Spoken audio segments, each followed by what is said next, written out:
Hello friends, welcome to our channel. Today we're going to take a look at another horrible case with you, the case of Abril Pérez. Abril Pérez was born on November 18, 1971, in Monterrey, northeastern Mexico, to parents Maria del Seguro Sagaón and Manuel Pérez. She was the second of three children. Abril demonstrated exceptional mathematical and entrepreneurial abilities from a young age. She was a dedicated reader and consistently ranked as the top student in her class. As a teenager, Abril prioritized achieving financial independence, showcasing remarkable discipline and effective time management skills. Following high school, Abril attended the most prestigious university in New Leon, where she obtained a master's degree in finance and business administration. Her peers described her as intelligent, focused, and ambitious, while also being kind, cheerful, and always willing to assist others. After graduating, Abril secured a position in the sales department of one of the country's largest and fastest-growing companies. She later transitioned into digital sales, a rapidly expanding field, and discovered her true passion. Abril quickly rose through the ranks and became the executive director of the company within 2 years. Abril was a young, beautiful, and successful woman who was rapidly achieving her life goals. She had built a stellar career, supported her family, and had big plans for the future. However, her personal life was still unfulfilled, which worried her loved ones. Despite this, Abril was confident that she would find true love and live a long, happy life. But she had no idea how her future marriage to the seemingly perfect man would turn out. That man was Juan Carlos Garcia Sanchez, whom she met in the mid-1990s when her career was taking off. Juan Carlos was just 3 years older than Abril and shared her ambitious drive, which drew her to him. He, in turn, was captivated by her stunning looks, charming personality, kind heart, bright smile, sharp intellect, and remarkable determination. Juan Carlos graduated from a prestigious science and technology university, where he excelled in economics and trade. He then continued his studies at Harvard University in the United States. After returning to Mexico, he built a successful career in the emerging field of e-commerce. Juan Carlos and Abril met at a conference on the latest financial technologies. Their companies collaborated on several projects, allowing them to cross paths multiple times. Eventually, Juan Carlos realized he had developed feelings for Abril, who was intelligent and beautiful. He obtained her phone number through mutual acquaintances and asked her out on a date. Abril was also attracted to Juan Carlos, finding him to be educated, elegant, and engaging in conversation on a wide range of topics. Their relationship progressed rapidly, and by 1998, they decided to get married. At that point, they had both achieved significant success in their careers and were working on developing online stores, a field with great potential. Their life seemed like a fairy tale, inspiring envy and admiration from those around them. However, surface of their perfect family, there were some dark secrets. It wasn't until 2001, 3 years after their wedding, that they had their first child, a daughter named Ana Cecilia. The arrival of their child marked a new chapter in their lives. Her husband appeared happy, showing their newborn daughter love and admiration.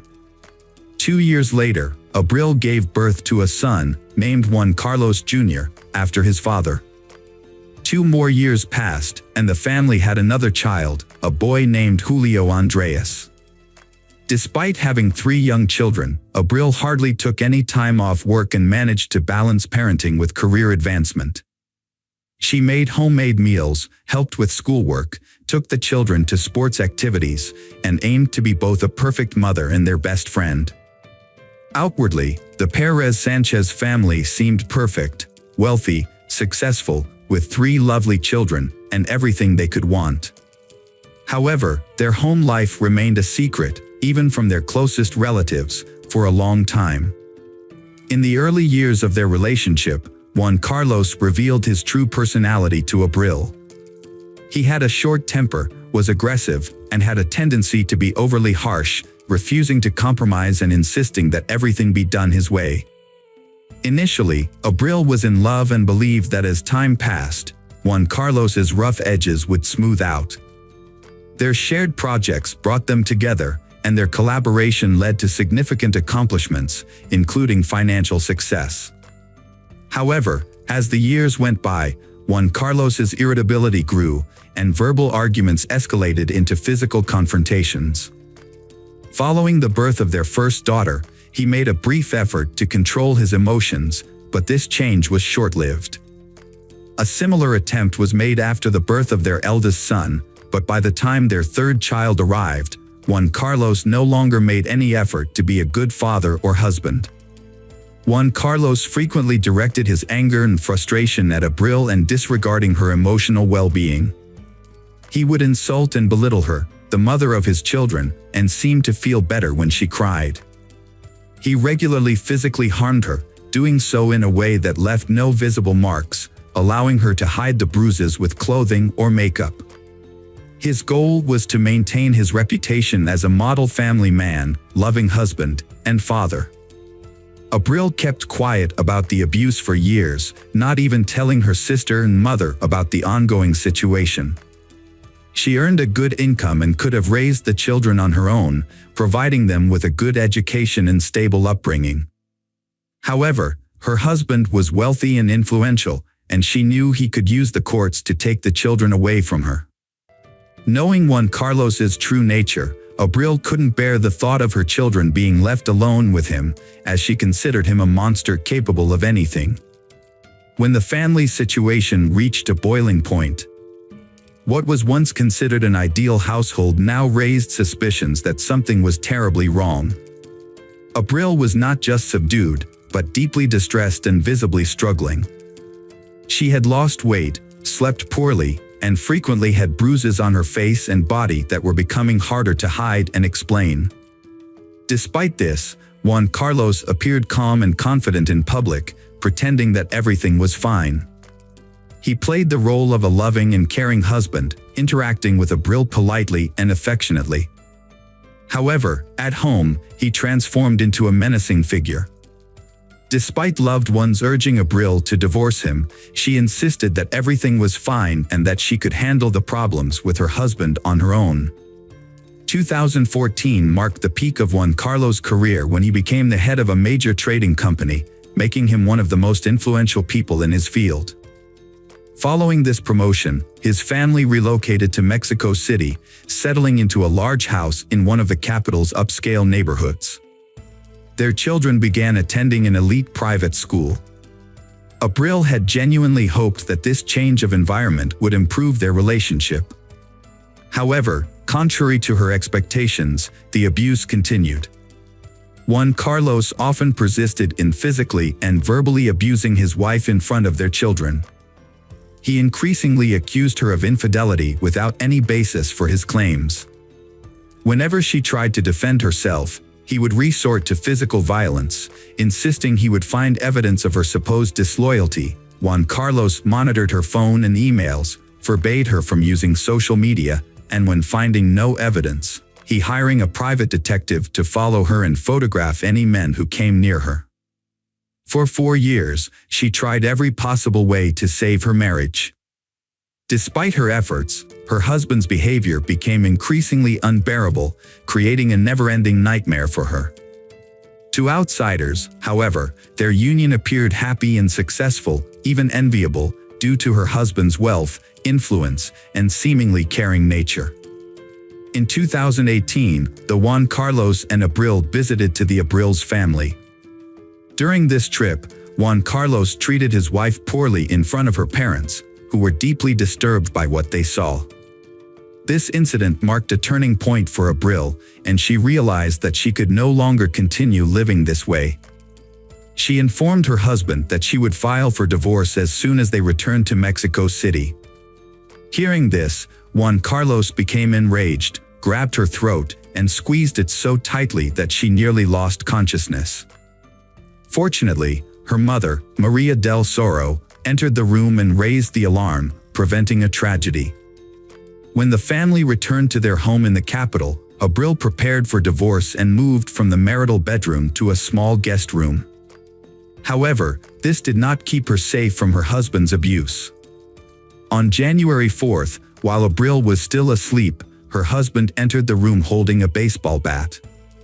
He struck her hard on the head and was about to swing again.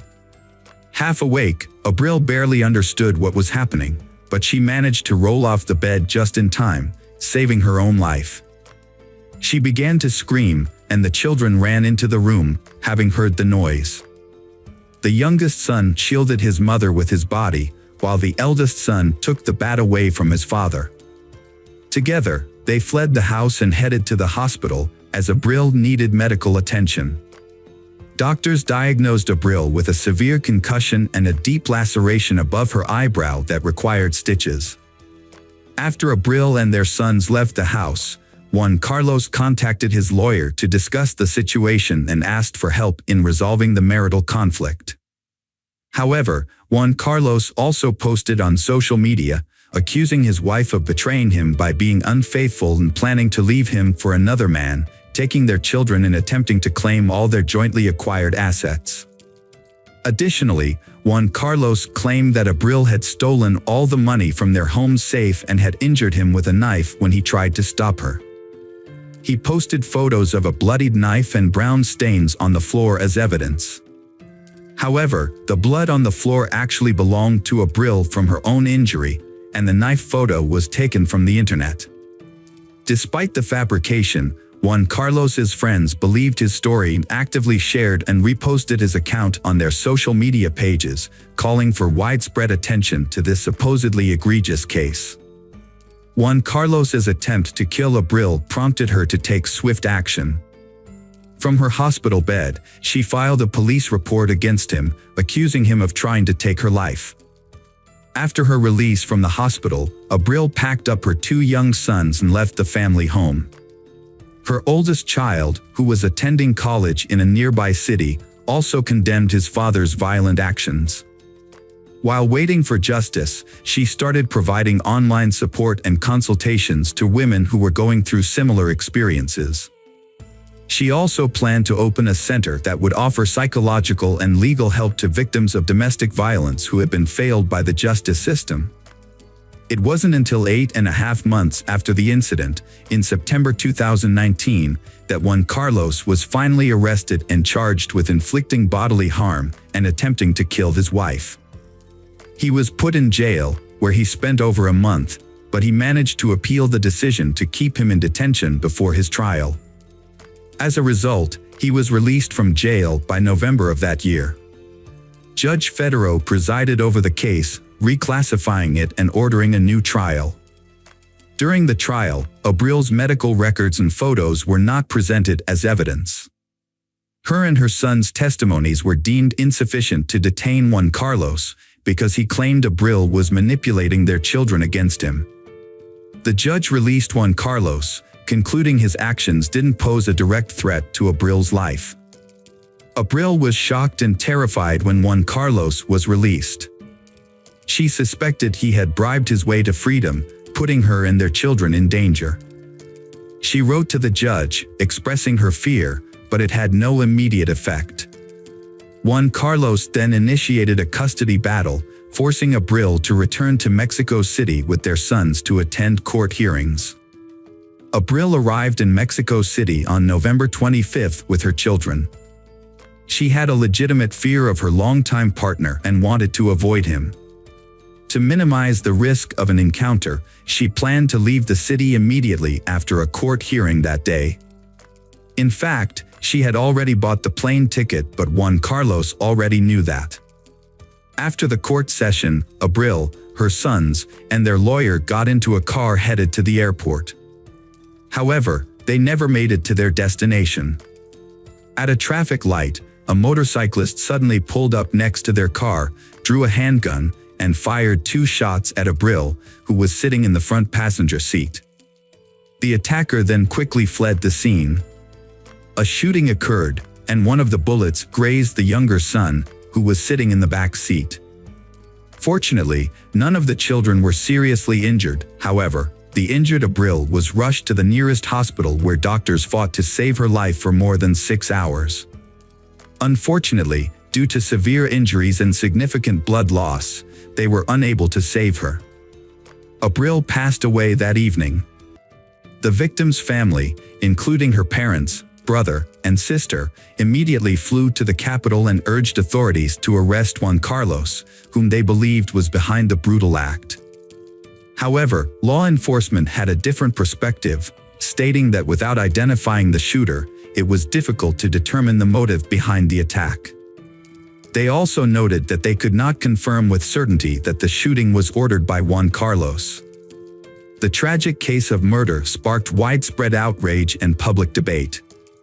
Abril's family successfully drew attention to the case, highlighting numerous instances where men had attempted to kill women but escaped punishment. In response to the public outcry, the Mexican General Prosecutor's Office launched a new investigation into the suspect, Juan Carlos Sanchez, and also examined the actions of the judges who had previously released him. The judges who had released Juan Carlos could face consequences for their role in the Abril death if his guilt was proven. Juan Carlos took to social media to demand justice for his former wife's murder. However, his daughter, Ana Cecilia, accused him of cruelty and shared photos of her mother's hospitalization after Juan Carlos had attacked her with a bat, contradicting her father's claims that he would never harm her mother. Despite the media attention surrounding the case, he was initially allowed to remain free during the investigation. However, he was required to check in with the police weekly and was placed under a restraining order. When he failed to appear at the scheduled time, a warrant was issued for his arrest for violating the order. As expected, Juan Carlos could not be found, and it was later discovered that he had used his wealth and connections to quickly leave the country and enter the United States. Mexican authorities contacted Interpol, reporting Juan Carlos as a fugitive accused of a serious crime, and he was subsequently declared wanted worldwide. Meanwhile, efforts were underway to locate criminals in Abril's assassination. Surveillance footage from street cameras revealed that the motorcyclist who committed the crime was not alone. 2 vehicles were seen following the car carrying Abril. The motorcyclist appeared to be in constant communication with the occupants of these vehicles, receiving directions and instructions. After several months of investigation, some of the participants were identified, and on March 5, 2020, 2 suspects were arrested in connection with the case. To everyone's surprise, the suspects did not resist arrest and quickly began cooperating with authorities, hoping to receive lighter sentences. It was confirmed that Juan Carlos was the mastermind behind the crime, and he had paid a significant amount of money to individuals who were directly involved in the crime. The first to be caught were the driver of one of the getaway cars and the motorcyclist who fired the fatal shots. It was discovered that while Juan Carlos was in prison, he had hired 2 experienced criminals to act as his personal bodyguards. One of these bodyguards was released from prison a week before Juan Carlos, and the other was released several days after him. After being released from prison, Juan Carlos reconnected with his accomplices and asked them to recruit trustworthy individuals to help carry out the murder of a person in exchange for a large sum of money. Once all participants were in place, Juan Carlos provided detailed instructions about the intended victim's travel schedule and mode of transportation. However, luring his former wife to Mexico City proved to be a challenge. Juan Carlos used coercion, threatening to take their children unless she attended a court appearance. Despite attending the court date, his ex-wife intended to return to Monterrey on the same day, which Juan Carlos knew about through his sources. 3 more individuals involved in the conspiracy were arrested in late October 2020. Initially, they were taken into custody on suspicion of distributing controlled substances, but further investigation at the police station revealed their potential connection to the high-profile crime. The arrested individuals were part of a major drug trafficking gang led by Balto, who had previously served time with Juan Carlos and offered him protection. In exchange for a significant reward, Balto agreed to help Juan Carlos eliminate his ex-wife. A few weeks later, in November 2020, Maldonado, an individual involved in the case, was also arrested. During his testimony, he confirmed that Juan Carlos had sought out reliable individuals to kill his ex-wife and that he had agreed to assist in exchange for a substantial reward. The investigation confirmed that Juan Carlos was the mastermind behind the crime. His earlier attack on Abril with a stick was reclassified as an attempted murder. As a result, the court issued an arrest warrant for Juan Carlos on charges of femicide. However, his location remained unknown. By spring 2021, the remaining suspects involved in the murder of Abril were apprehended.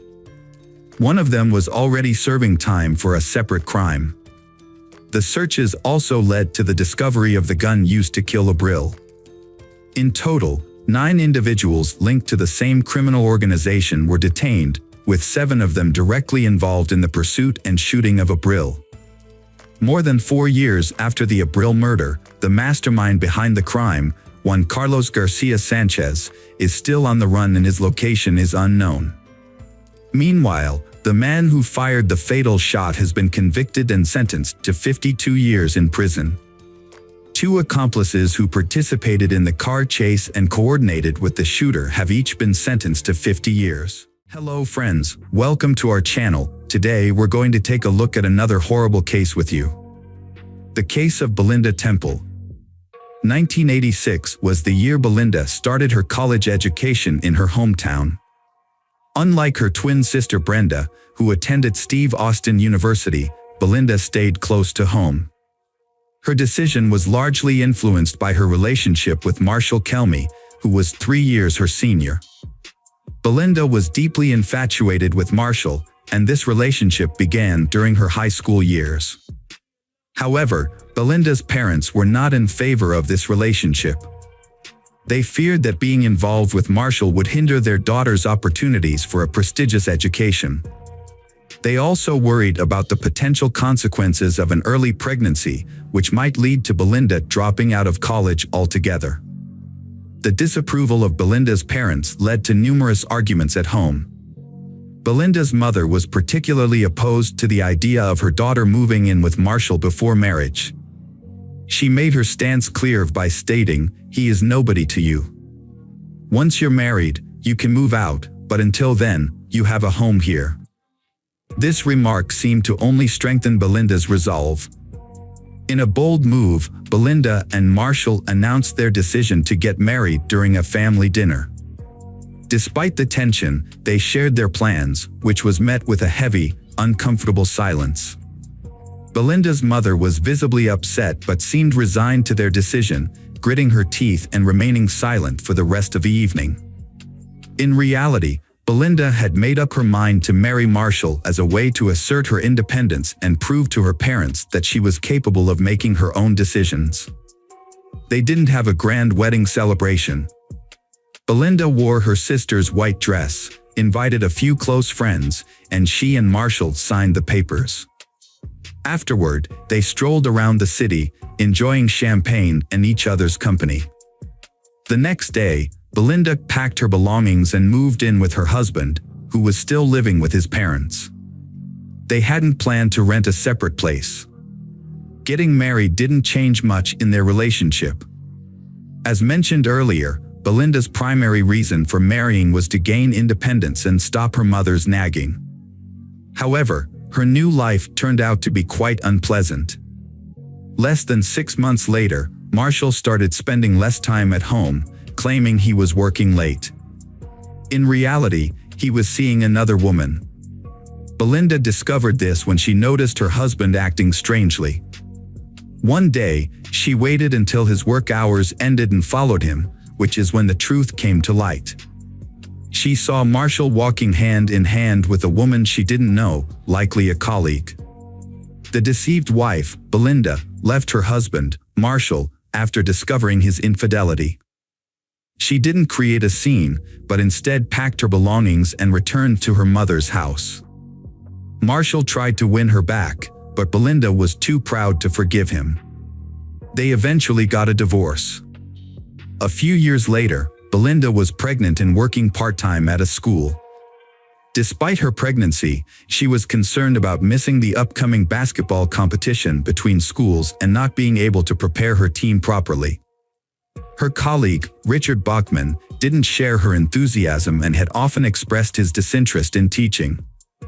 Belinda couldn't understand why Bachman, a 40-year-old man who seemed uninvested in his job, still held his position.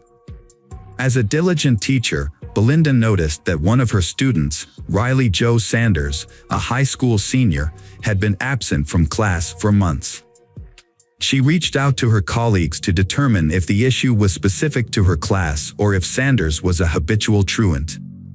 Her colleagues told her that Sanders came from a troubled home and rarely attended school, implying that his absences were not Belinda's problem. That evening, Belinda decided to take further action. She visited Riley Jo Sanders' mother, who lived nearby, and had a serious conversation with her. Although the talk seemed to have an impact, it didn't quite yield the results Belinda had hoped for. Sanders began attending class and participating on an equal level with his peers. However, during a basketball game, when Belinda called out Sanders for pushing an opponent and exhibiting poor behavior, he responded with insults and threats, warning her to be careful, especially in the evenings.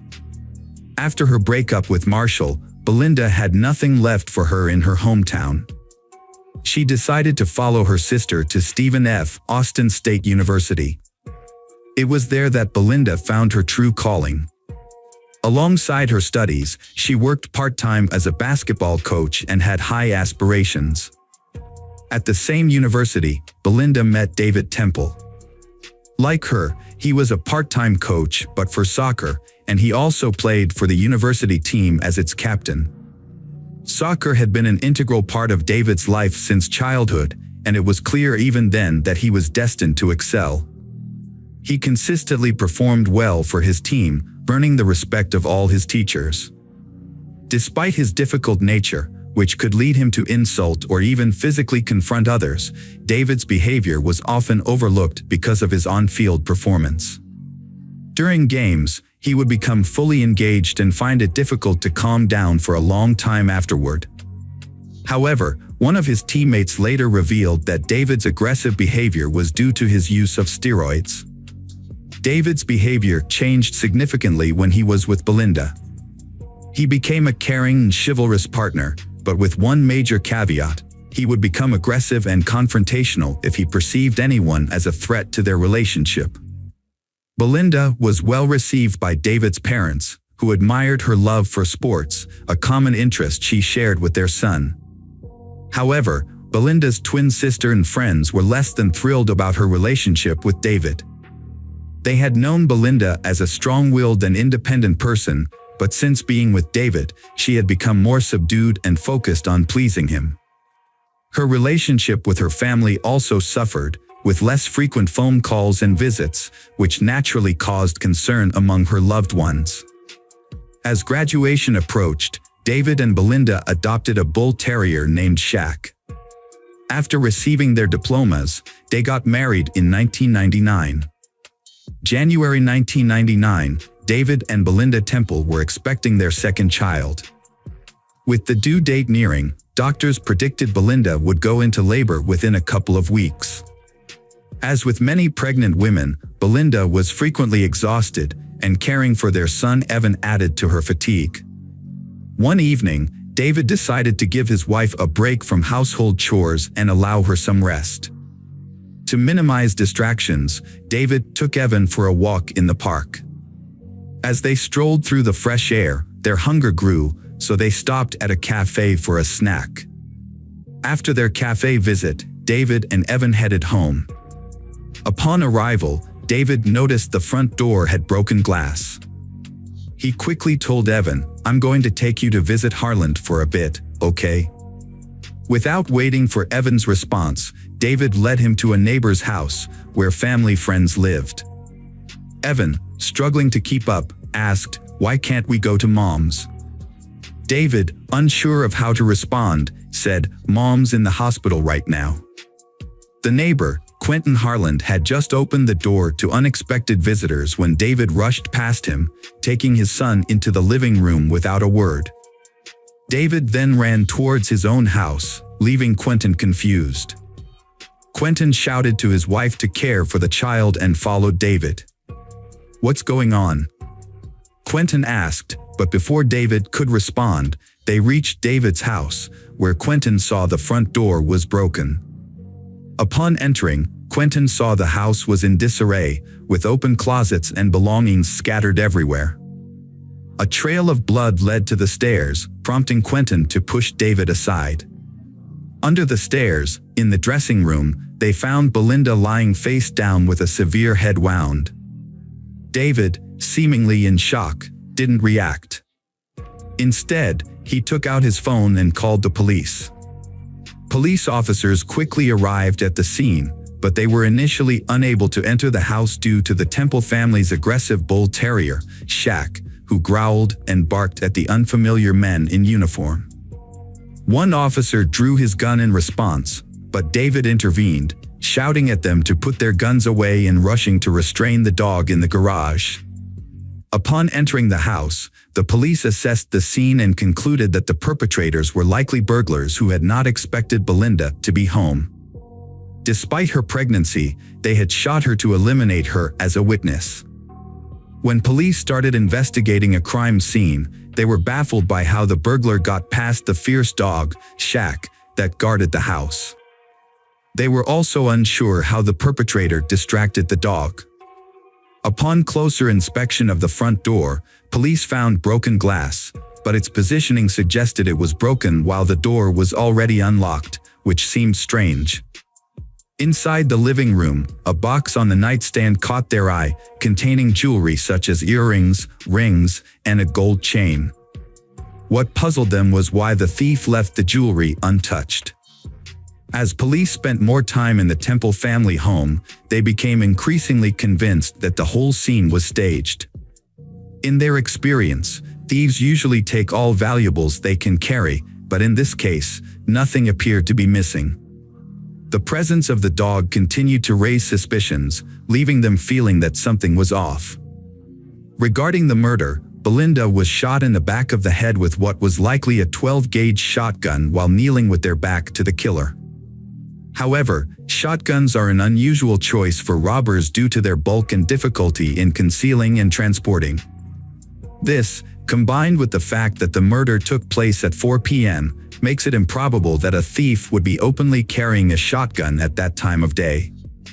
When questioned by police about firearms in his home, David mentioned owning a couple of rifles, which he showed to the officers. Notably, the shotgun that could have been used in Belinda's murder was not among the firearms he presented. David went to the police station voluntarily to give a statement and detail the items that had been stolen. Despite appearing nervous, he was cooperative with the police.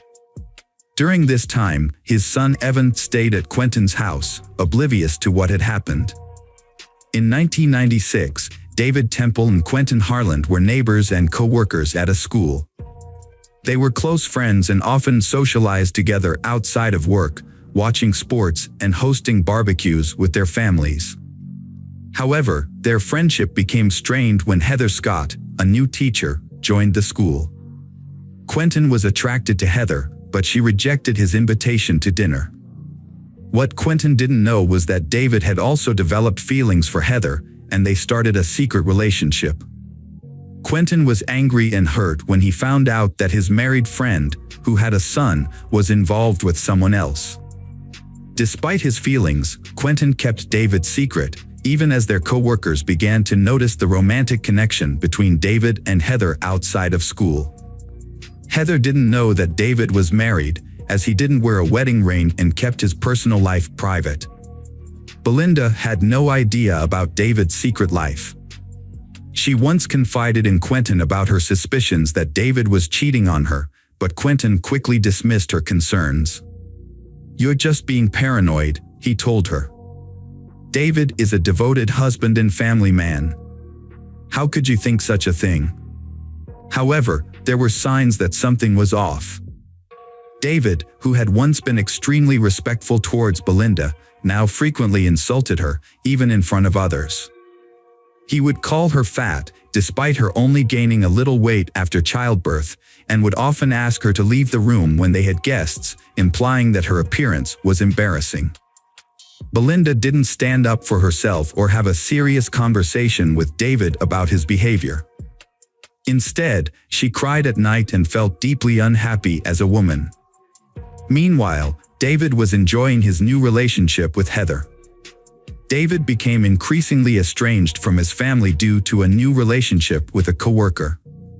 He put more psychological pressure on his wife, Belinda, and their communication consisted only of insults. Although he never physically harmed her, the verbal abuse continued. That year, Belinda discovered she was pregnant again. The news made her forgive David's past transgressions, and she felt ecstatic. David attempted to appear as a happy father, but it seemed insincere.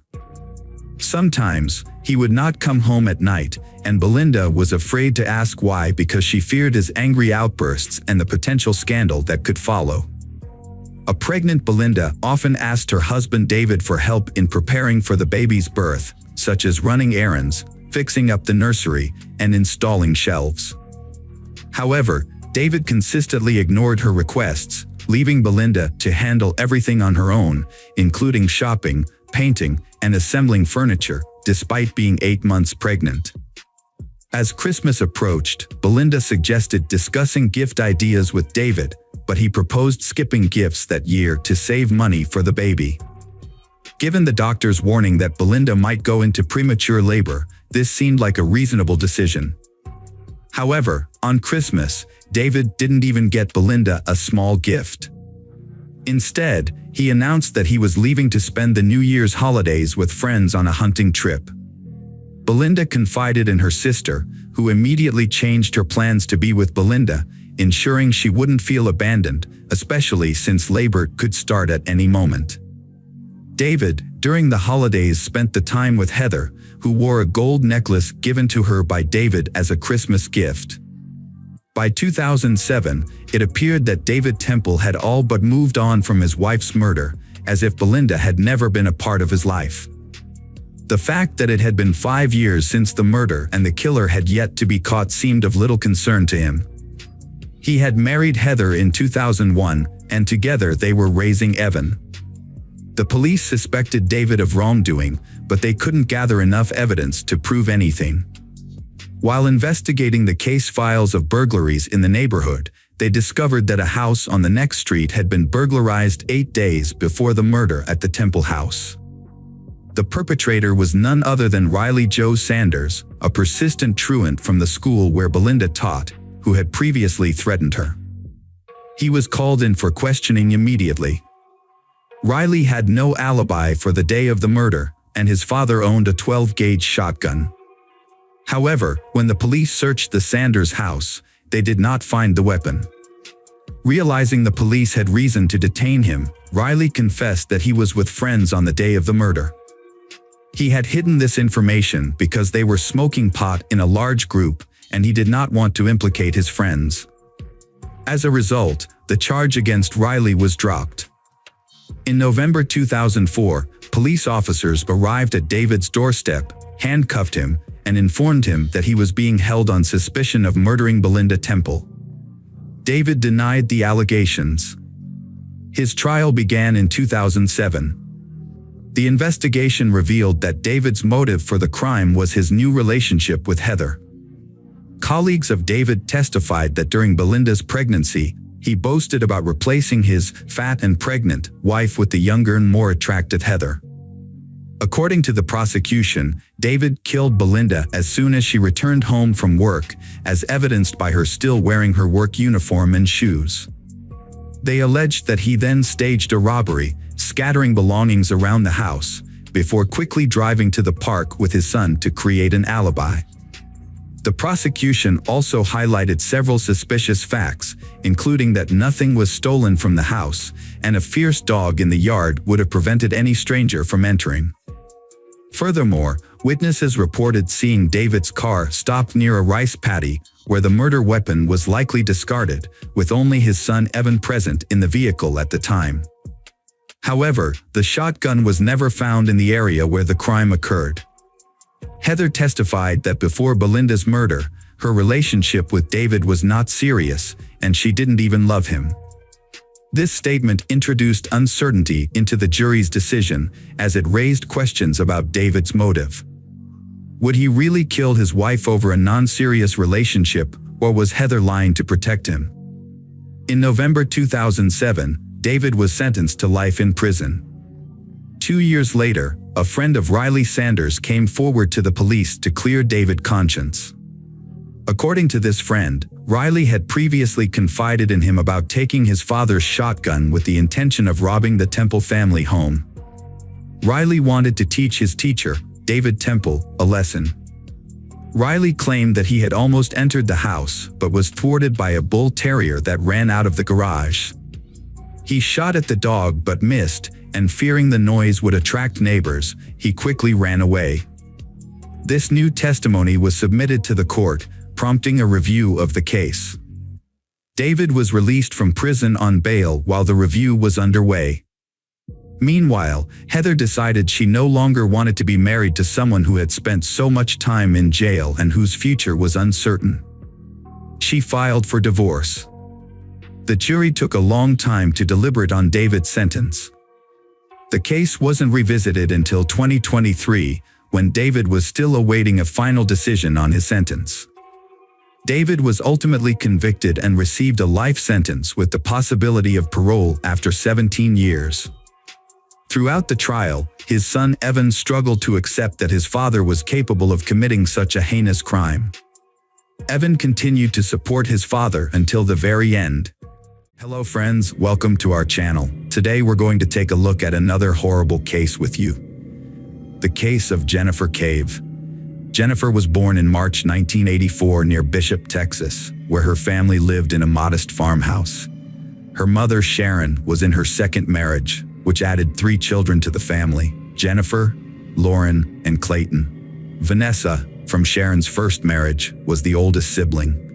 Jennifer's father, Charlie, worked as a welder and was a decent husband and father, until his alcoholism turned him into a mean and unbearable person who would hurl insults and cause trouble. When he was sober, he was calm and respectable. Sharon's family stayed close despite their unstable home. She worked at a chemical plant and cared for the kids. Jennifer, unlike her outgoing siblings, was shy and book-smart, developing exceptional memory.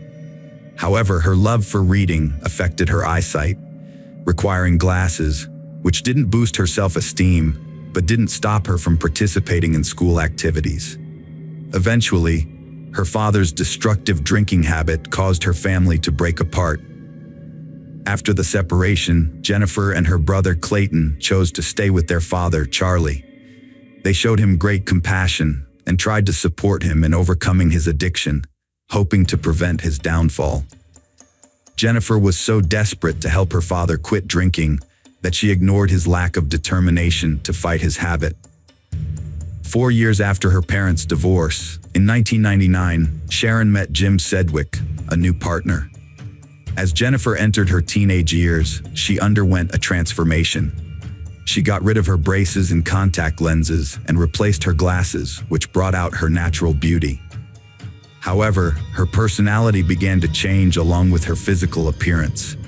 She started socializing with kids from troubled families, but thanks to her high intelligence, she managed to graduate at the top of her class.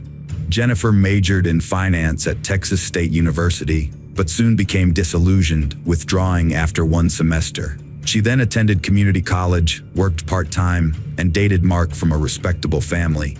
However, she began frequenting parties, drinking heavily, and using marijuana, possibly influenced by her father's substance abuse. On one fateful night, Jennifer Cave's life took a tragic turn when she met Colton Panic. A gunshot wound to her right arm ultimately led to her demise. The bullet pierced her arm and chest, striking her heart, causing rapid blood loss from a vital artery. Further examination revealed multiple stab wounds across her body, with the most severe injuries on her chest and neck. The attacker inflicted a total of 18 stab wounds after she had died. In an attempt to conceal the body, the perpetrator decapitated Jennifer and shot her through the throat into her head. They then tried to dismember her by severing her upper limbs and placed them in prepared bags and trash bags. The torso was left in the bathtub, covered with a saw. However, something disrupted the initial plan, forcing the perpetrator to change their actions. Upon discovering Jennifer's body, the police arrived but lacked a warrant to search Colton Petak's apartment. Initially, they could only observe the scene and secure the area. After obtaining the necessary warrant, a thorough search of the apartment was conducted. The investigation turned up 3.38 caliber shell casings, and the firearm was found in Petak's car, parked in the garage. A large, blood-stained machete was recovered from the dishwasher. Toxicology reports showed that Jennifer had alcohol, marijuana, and methamphetamine in her system at the time of her death. In one of the rooms, investigators found a road atlas with certain pages torn out, specifically those highlighting routes in southwest Texas. This discovery provided a crucial clue, suggesting the reason behind the apartment owner's sudden disappearance. Colton Petak had fled the area. As a result, law enforcement immediately issued a warrant for his arrest. Colton was born in Bryant, Arkansas, and grew up to be a charming and clever boy who was popular among his female peers during his teenage years. His father's successful agricultural business provided the family with a comfortable lifestyle. However, this comfort seemed to spoil Colton, making him both ambitious and hot-tempered. In his free time, Colton was passionate about skateboarding and playing the guitar. He attended a Catholic boys' middle school in Little Rock, where he excelled academically, frequently making the honor roll. He was also a National Merit Scholarship finalist in 2000. By his senior year, Colton had started to get into trouble with alcohol and fights, largely due to his association with a group of wealthy kids who lived a life of leisure, often hosting parties with undesirable consequences. Despite these problems, his high graduation scores secured him admission to the University of Texas at Austin. Unfortunately, he failed to focus on his studies, instead continuing his reckless lifestyle, losing friends, and earning a reputation as a frequent drinker and marijuana user. If not for his self-destructive tendencies, Colton could have had a bright future. Colton was kicked out of his university fraternity and began selling drugs. His parents tried to help him overcome his addiction, even going so far as to take him back in at home. In the spring of 2004, Colton met Jennifer at a party, and they immediately clicked. Despite her tendency to idealize people, Jennifer decided to take a chance on Colton rather than walk away from the potentially dangerous relationship. Over time, their friendship blossomed into romance. As their relationship grew, Jennifer started using illegal drugs with Colton. His apartment, once luxurious, became a hub of excess, with drug use becoming a normal part of their daily lives. As a result, Jennifer's addiction worsened. Her parents repeatedly attempted to intervene, even giving her a car in the hopes that she would spend more time at home. However, each time she returned, her promises to change were short-lived. Colton's condition deteriorated, and he became increasingly paranoid. In an attempt to emulate a gangster, he started carrying a gun and knife. In 2004, he was arrested for possessing illegal substances and even attended a rehabilitation program, but he showed no genuine commitment to overcoming his addiction. Jennifer's parents visited her, but the visit was disappointing. She had failed to keep her promises, had lost a significant amount of weight, and looked unwell. Her family suggested she seek treatment at a rehabilitation center, but she refused outright. This upset her parents, Sharon and Jim, who then cut off her financial support, hoping that their tough love approach would motivate her to take control of her life. With no money, Jennifer had no choice but to move in with Colton. What happened between Jennifer and Colton in his apartment remains unclear, but after living with him for a month, Jennifer made the decision to leave.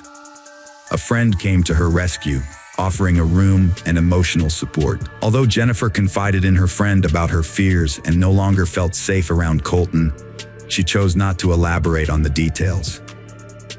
Whatever it was, it clearly terrified her, and she refused to consider getting back together.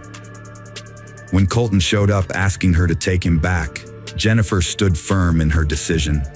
Her resolve only strengthened when she noticed he was carrying a knife. She urged him to calm down and suggested they maintain a platonic relationship instead. To her surprise, he agreed. From then on, Jennifer kept her distance from Colton and began rebuilding her relationship with her parents. For the first time, her life was slowly getting back on track. In early 2005, Jennifer started dating Scott, a single father who seemed like a breath of fresh air. Unlike Colton, Scott led a stable life, working as a waiter, playing keyboards in a band and singing, all while staying sober. As they spent more time together, Jennifer's self-confidence grew, and she even looked healthier by his side. She took on a maternal role, caring for Scott's daughter and keeping their home. However, she still had a lingering fear that she might flee at a moment's notice if Colton were to call her again. Colton moved to the Orange Tree Apartments near the university after Laura Hall arrived. The complex had a pool, making it a party spot. Colton's behavior remained unpredictable, with friends reporting he played Russian roulette alone. It was at one of these parties he met Laura Ashley Hall, who became infatuated with him. She showed jealousy towards other women, especially Jennifer, and came across as arrogant to their peers. Colton and Laura started dating soon after. Like Jennifer, Laura was deeply drawn to Colton. When he was sentenced to 60 days in jail in June 2005, Laura sent him all her earnings, even going into debt. Friends noticed that she changed for the worse, becoming bolder, neglecting her job and personal care. Many believed she had also started using banned drugs. Unlike his behavior with Jennifer, Colton disregarded Laura's feelings, even going so far as to extinguish cigarettes on her. During this period, Jennifer broke up with Scott because she felt unworthy of his family and didn't want to cause them any problems. Although she occasionally talked to Colton, who still had feelings for her, she kept their conversations friendly and didn't rekindle their romance. Jennifer's main focus was on finding a job and going back to college. In August, things started looking up for her. She began dating Michael Rodriguez, and after completing a few days of training, landed a great job at a law firm. Jennifer felt proud of herself and was genuinely happy. On August 16th, she decided to celebrate her new life with friends. They went to a bar and then a club that evening. According to a friend, the bouncer refused to let Colton in because of his appearance, which might have led him to look for drugs. The investigation is ongoing to uncover what happened that fateful night.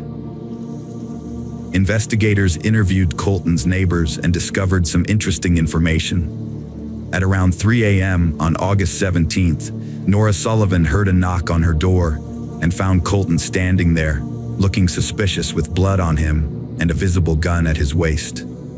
Startled, she asked him what had happened, and Colton claimed he had been in a shootout with some people. However, Nora didn't hear any gunshots and thought he was lying, as he often did. She closed the door and peeked through the peephole to see him eventually walk away. When questioned, none of the neighbors reported hearing any gunshots that night either. Detectives discovered that Colton had been in contact with Laura twice on the night of the murder. The next morning, August 17th, he visited a hardware store where he bought a saw, masks, gloves, and a large quantity of cleaning supplies. He used these items to dismember Jennifer's body and planned to clean the apartment to destroy any evidence of the crime. The unexpected arrival of Sharon and Jim may have startled him, causing him to flee. A crucial discovery in Colton's apartment led investigators straight to him. Colton, accompanied by Laura Hall, was tracked down in Mexico, where they had crossed the border in Laura's car. During this time, local authorities distributed Colton's photo nationwide. The couple enjoyed themselves in Mexico, visiting cinemas and restaurants, and stayed in a hotel in the border town of Piedras Negras. An employee at the hotel recognized Colton from the distributed photo and took his picture, sending it to the police. Mexican law enforcement arrested the pair and handed them over to U.S. officials at the border. Before being released, Laura Hall caused a scene with the Border Patrol, loudly proclaiming Colton's innocence and hindering the arrest process. However, she later admitted that their trip to Mexico was the best experience of her life. In total, they spent around 5 days abroad. On August 23, 2005, Colton Poniak was arrested and charged with a crime related to Jennifer Cave's death. A month later, Laura Hall was arrested and charged with tampering with evidence and obstructing justice.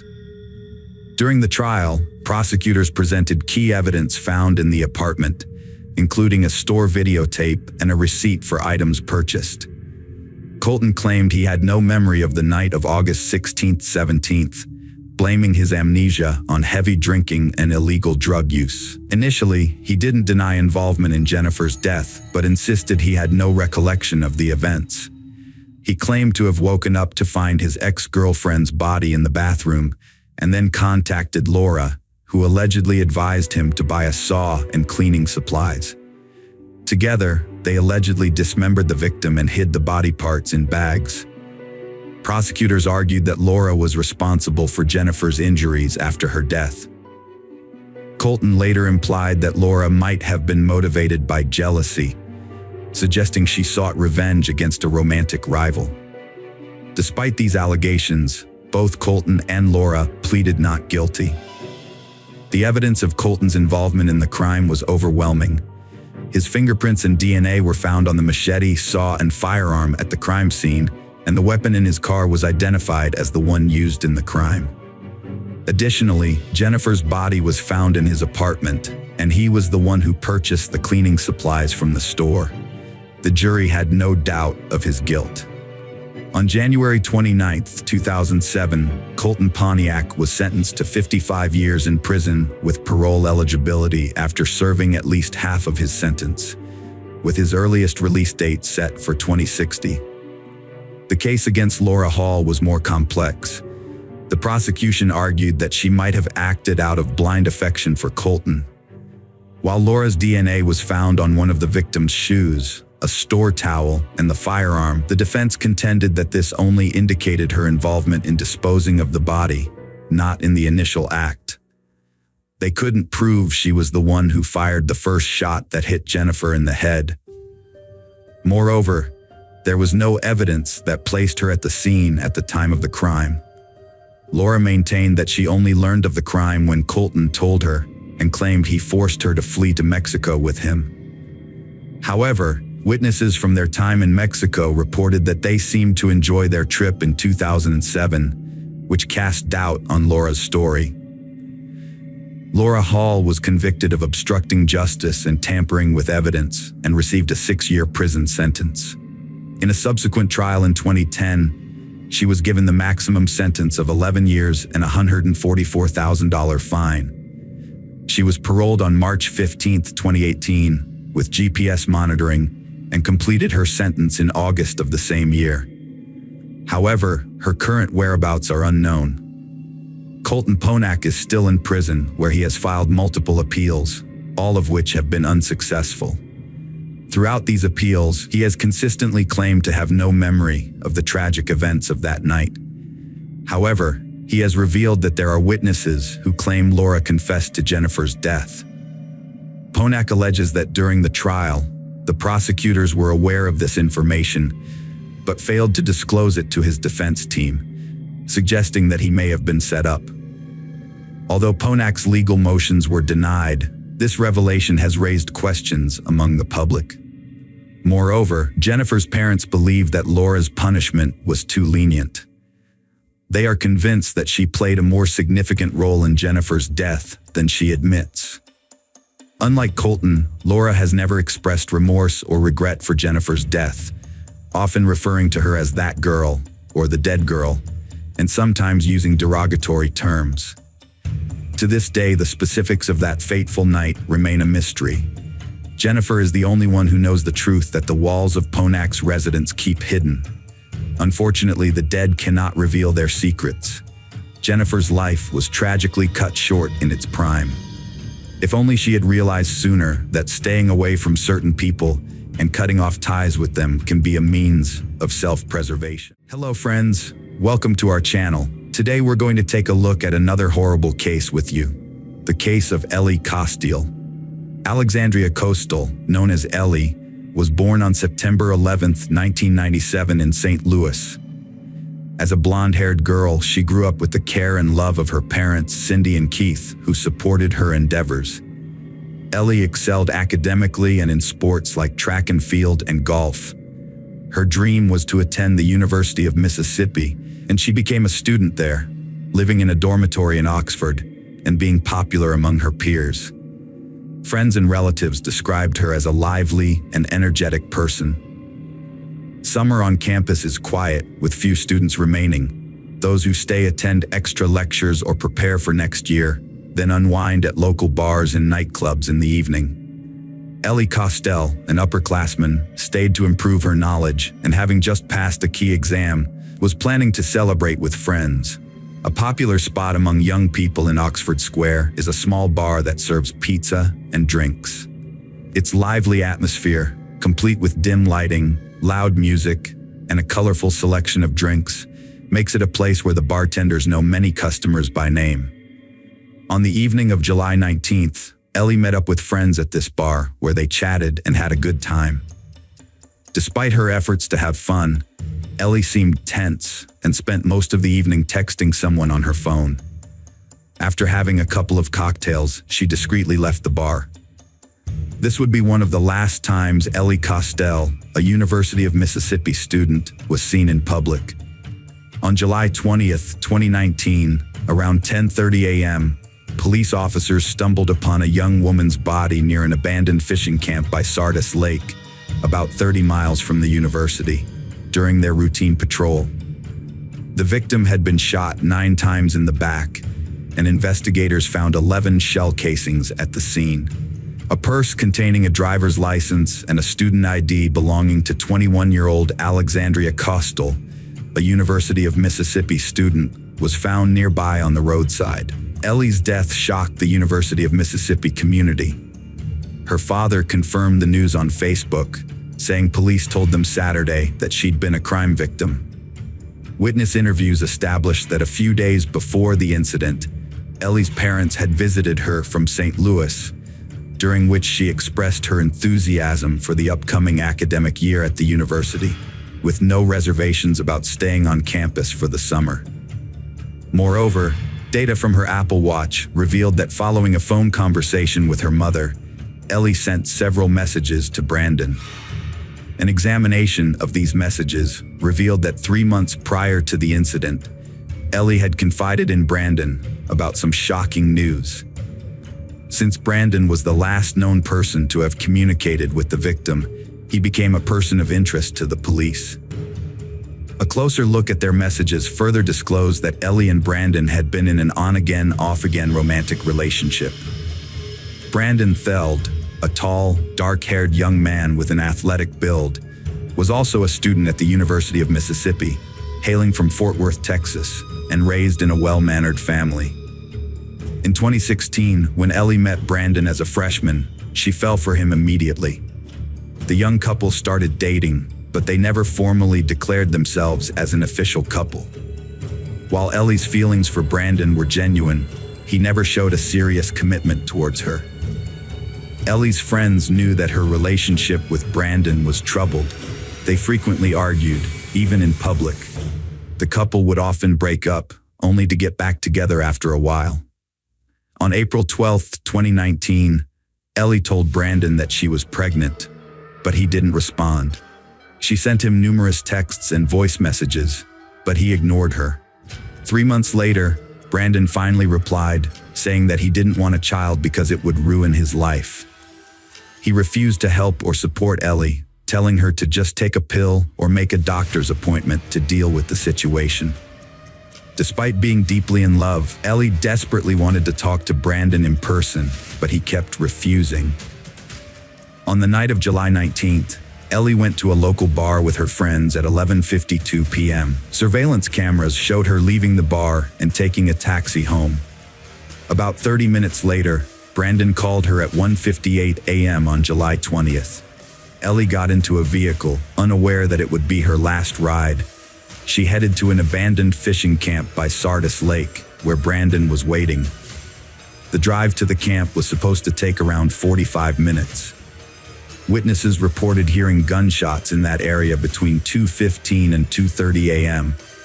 On Sunday afternoon, investigators contacted Brandon Theld, requesting him to visit the police station to discuss Ellie Costio. Initially, he made excuses to avoid the meeting, but eventually promised to appear on Monday at 8:30 a.m. However, when Brandon failed to show up at the police station on Monday, July 22, 2019, investigators began tracking his phone's location. The data revealed that he was heading back to his home in Fort Worth, Texas. As a result, authorities issued an alert for his pickup truck. 2 days later, Brandon was finally arrested when he stopped at a gas station in Memphis. Brandon Theld, a 22-year-old, was arrested and charged with homicide in the local area. Despite this, his lawyer and father insisted that he was innocent. As the Oxford community tried to make sense of the violent death of one of their own, the death of Ellie Costio quickly drew national attention. Reporters from all over the country came to Oxford, eager to learn more about Ellie and the person accused of killing her. Brandon Theld maintained his innocence until the end, but the evidence was against him. A gun matching the shooting was found in his possession, along with bloody clothing. He had gone to Texas to get his father's gun, suggesting premeditation. His internet history showed searches for abortion services and ways to avoid punishment for a crime. A letter to his parents revealed his dark thoughts and feelings, where he mentioned that something in him just didn't work, and that he thought it was the end for him. Investigator Jared Bundren shared some previously known details about the shocking crime with the public. He revealed that Ellie had told Brandon she suspected she was pregnant, but Brandon didn't want her to have the baby. This led to numerous arguments between the couple, with Ellie wanting to meet in person to discuss the situation. Brandon refused to meet until the day of the incident. The police wanted to question Brandon and asked him to come to the station for questioning.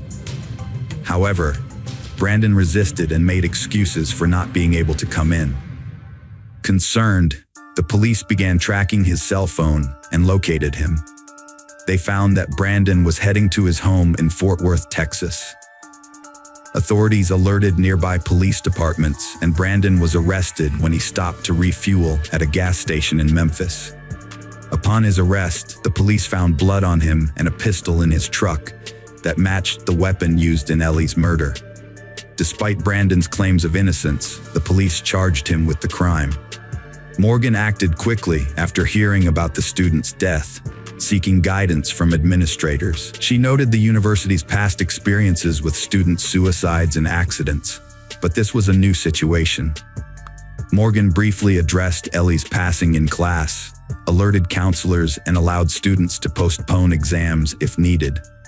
She expressed sympathy, saying her heart went out to Ellie's parents and friends, stressing that parents shouldn't have to bury their children.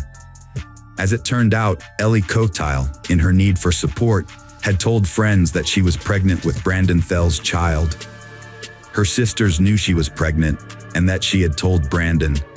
A classmate said that he was very upset about it, worrying about how it would ruin his life and future. He was angry that she wouldn't have an abortion, but she said she didn't believe in that. Ellie tried to end her 17-week pregnancy using harmful methods like excessive drinking and substance use. Brandon knew but was seeing someone else. He wanted her to abortion, but she morally opposed it. He was abusive, frequently breaking up with her in anger, then returning apologetic and she'd take him back. Ellie Costio's shocked friends and classmates struggled to cope with the news and paid tribute to their friend on social media. Her friend Anna Pasco mentioned that it was just hard for her because when she saw Ellie's face, all she could think about was what Ellie went through, what she thought, and what she said. Anna added that it was very, very difficult. On Thursday evening in her hometown of St. Louis, a memorial service was held for Ellie Costio at the request of the community. However, no public statements were made in Oxford about memorial events. Only black ribbons encircling the majestic white column of the women's houses, including Alpha where Ellie lived, served as a reminder of the tragedy. The young student's demise unsettled the entire state. Despite withholding key facts for investigative purposes, several news agencies conducted in-depth investigations and uncovered surveillance footage of Ellie Costial near the location where her body was discovered early Saturday morning. The footage, captured on cameras, shows Costial with a man at a 24-hour store in the Harmontown area. A store's owner revealed that police visited his store on Sunday to review the surveillance footage. However, he claimed that the investigators didn't explain the reason for their visit and took some evidence with them when they left. According to him, the video footage is erased every 72 hours, making it impossible to retrieve the captured footage. The business owner expressed his shock, saying, "We've never had any problems or violent incidents here. This is a small town, it's quiet, everyone knows each other. This is just madness." Lafayette County Sheriff's Office keeps investigation details quiet to ensure the perpetrator is brought to justice, says Coroner Rocky Kennedy, who explains that revealing too much now could jeopardize the case. Kennedy shrugged off intense media scrutiny, saying every case is equally important and gets the same level of attention. Michelle Miller stressed the need to recognize relationship warning signs after Ellie's death, questioning if it could have been prevented. Brandon Theld was charged and sentenced to life, with parole possible at 65, now serving at the Mississippi State Penitentiary. Brandon Theld showed remorse at his trial, apologizing to Ellie Costial's family and his own for her death. A key piece of evidence was that Ellie was never pregnant, leaving us to wonder why she fabricated it. She seemed to believe the lie, hoping it would win Brandon's heart. Tragically, her loved ones still grieve. Hello friends, welcome to our channel. Today we're going to take a look at another horrible case with you. The case of Sean Eckerd. Donna and Samuel Eckerd, who came from a long line of family relationships, tied the knot. Between them, they had 6 grown children from previous marriages. After facing numerous challenges in their early marriages, they found comfort and solace in each other. The couple decided to settle down in San Diego, California. They rented a spacious family home and never missed attending church services on weekends. A few years after their move, Donna gave birth to a son named Stanley, and 2 years later, Sean was born. Donna dedicated her life to raising her sons and taking care of the home. As a result, Stanley and Sean grew up in a loving and nurturing environment. They both attended a reputable local school, and every weekend, the entire family would participate in church activities without fail. The Eckerd family was a tight-knit one, with the adult children regularly keeping in touch and gathering together for family holidays, despite being scattered across the continent. Sean was a sociable and lively individual, boasting a charismatic personality that effortlessly drew people to him. He was an attentive listener and had a talent for empathy, making it easy for him to form friendships. In contrast, Stanley was more introverted and cautious around new people and experiences, which made socializing a bit more challenging for him. Despite their differing personalities and age gap, the brothers shared a common circle of friends and classmates. Unwaveringly loyal, they looked out for each other, often acting as one unit. As they grew up, they developed into well-mannered and academically successful young men. Their bond was built on trust and mutual respect, with their parents valuing respect above all else. Good-natured teasing between the brothers was commonplace, but always done in a light-hearted and humorous spirit. Donna and Samuel raised their children, instilling in them faith in God and guiding them according to God's laws. As the Eckerd brothers grew up, their lives unfolded naturally. However, their interests gradually diverged, becoming starkly different. Sean, the youngest, developed a passion for music and played in a band, while Stanley, the eldest, became fascinated with martial arts. Each brother's life was filled with vivid experiences and emotions, which they would share with the family in the evenings. Every evening, when the family gathered before dinner, Sean's stories about music, friends, and upcoming plans would dominate the conversation. The family would listen intently to Sean, leaving little time for Stanley to share his own experiences. Stanley felt that he didn't have grand plans or exciting stories to share, let alone friends to brag about. As a result, he humbly listened to his brother's stories, never getting the chance to share his own. On one memorable evening, Sean shared with his family that he had met a neighbor, Mary Jane, a delicate young girl with bright brown eyes and long blonde hair. He was captivated by her and had been drawn to her house by the enchanting piano melodies drifting from her open window. Entranced, he walked into her home without knocking, but his self-assurance and charm helped him to extricate himself from the awkward situation and make a good impression on the girl he was interested in. Although Mary Jane was a few years older than Sean, they were able to maintain a friendly relationship. Sean, being the social butterfly, would often organize picnics, inviting Mary Jane to join in. They spent their time strolling, visiting parks, and taking in the views from observation decks. However, their blossoming adolescent romance was cut short by the harsh realities of the adult world. The Eckerd family received devastating news about the illness of Donna's elderly mother, Sean and Stanley's great-grandmother. In pursuit of a better life, Sean's parents tried to consider the interests of each family member, but their decision ultimately changed the course of their lives. Sean was reluctant to leave his hometown, his friends, and Mary Jane, but the decision had already been made.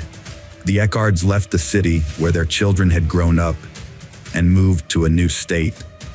In 2005, they settled in Donna's mother's house in Spring Hill, Florida, starting a fresh chapter. For the whole family, this move felt like a breath of fresh air, as it proved to be the right decision. Sean and Stanley's grandmother was recovering well. Initially, the move was tough on Sean, who missed his band, strolls with Mary Jane, and hangouts in his favorite city. However, Sean's optimistic nature soon took over, and he began to build a new life as vibrant as the one he had left behind. Donna and Samuel found jobs at the Presbyterian Church, where they spent most of their time. Donna looked after the children in the nursery, while Samuel assisted with the chapel. Over time, the brothers reconciled and made new friends together. At their new school, they revived their old life. Sean rejoined the school band, while Stanley attended a martial arts school near their home. Despite their busy schedules, Sean remained obsessed with Mary Jane. Every night, he'd lock himself in his room and talk to her on the phone for hours. Their goodbyes always ended the same way, with Sean promising to visit her once he got his parents' permission. While Sean held on to his first love, the more reserved and modest Stanley struggled to find his place within the family. In an attempt to assert himself, Stanley made a series of poor decisions that would ultimately have devastating consequences for the entire family. In May 2006, Stanley told his parents he was quitting school to focus on martial arts and start a club. However, his extreme enthusiasm led him to associate with the wrong crowd, and he began committing petty fraud and trying illegal drugs. In 2007, his questionable connections landed him in trouble with the law, and he was arrested for stealing and charged with felony fraud. The news of Stanley's misbehavior hit his mother, Donna, hard. She had a heart attack and ended up in the hospital, but a lawyer hired by her sister-in-law helped resolve the situation.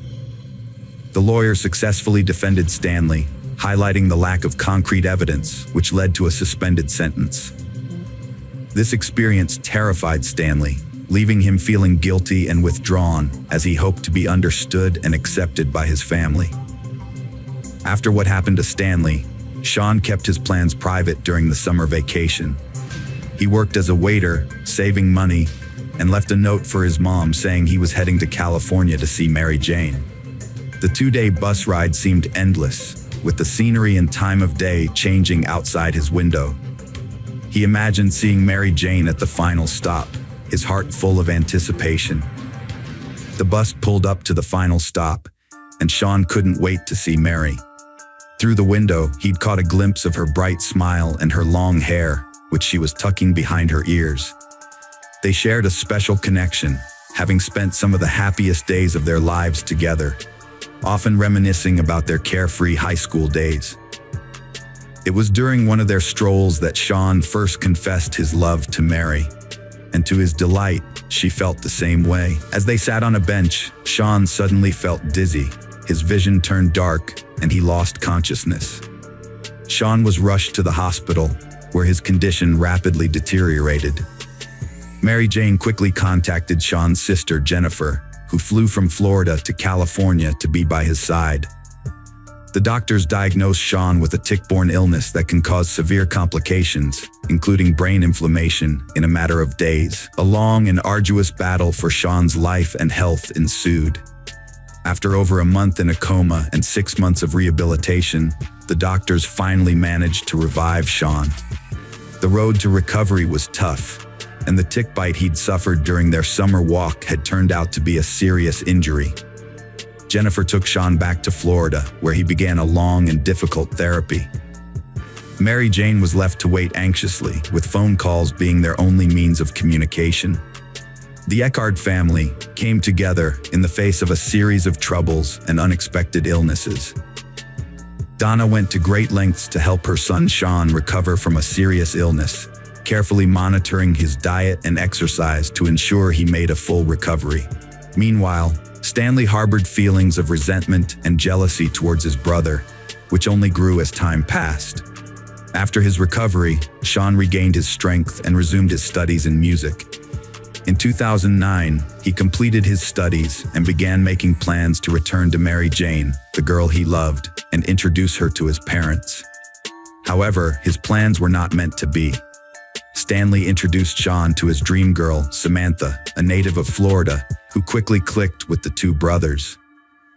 Samantha was charmed by Sean's cheerful and sociable nature, but Stanley was smitten with her and actively courted her. They went on several romantic dates, culminating in a passionate kiss. Stanley was over the moon, but Samantha had still been thinking about Sean. She sent him a message confessing her feelings and inviting him on a city walk.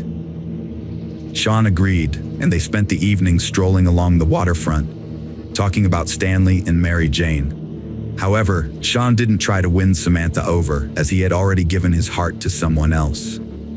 Samantha, feeling down, sent a message to Stanley revealing that Sean had been seeing her behind his back and confessed his strong feelings for her. That same evening, Stanley was enraged. He stormed into his brother's room and they had a heated conversation. Initially, they spoke in hushed tones, but their words soon turned into loud shouts, followed by an eerie silence. Although their parents were home, they were accustomed to the brothers' loud arguments, so they didn't think much of it. It was Mom who first realized Sean was missing. He hadn't returned her calls. Recalling the argument from the previous evening, she got Stanley's explanation that Sean had left home after their fight. 2 days into the search, the police received a chilling call. The caller was Sean's sister, Jennifer. The dispatcher who took the call only heard a woman's scream and a loud, piercing male moan in the background. After repeated requests to calm down, the dispatcher finally managed to record Jennifer's desperate plea for help. Jennifer continued to scream, begging for assistance and reporting that Stanley had killed Sean. She said Stanley was in the house, talking to their mom, while their dad was in shock over his dead son, who had been buried in the backyard since early Saturday morning.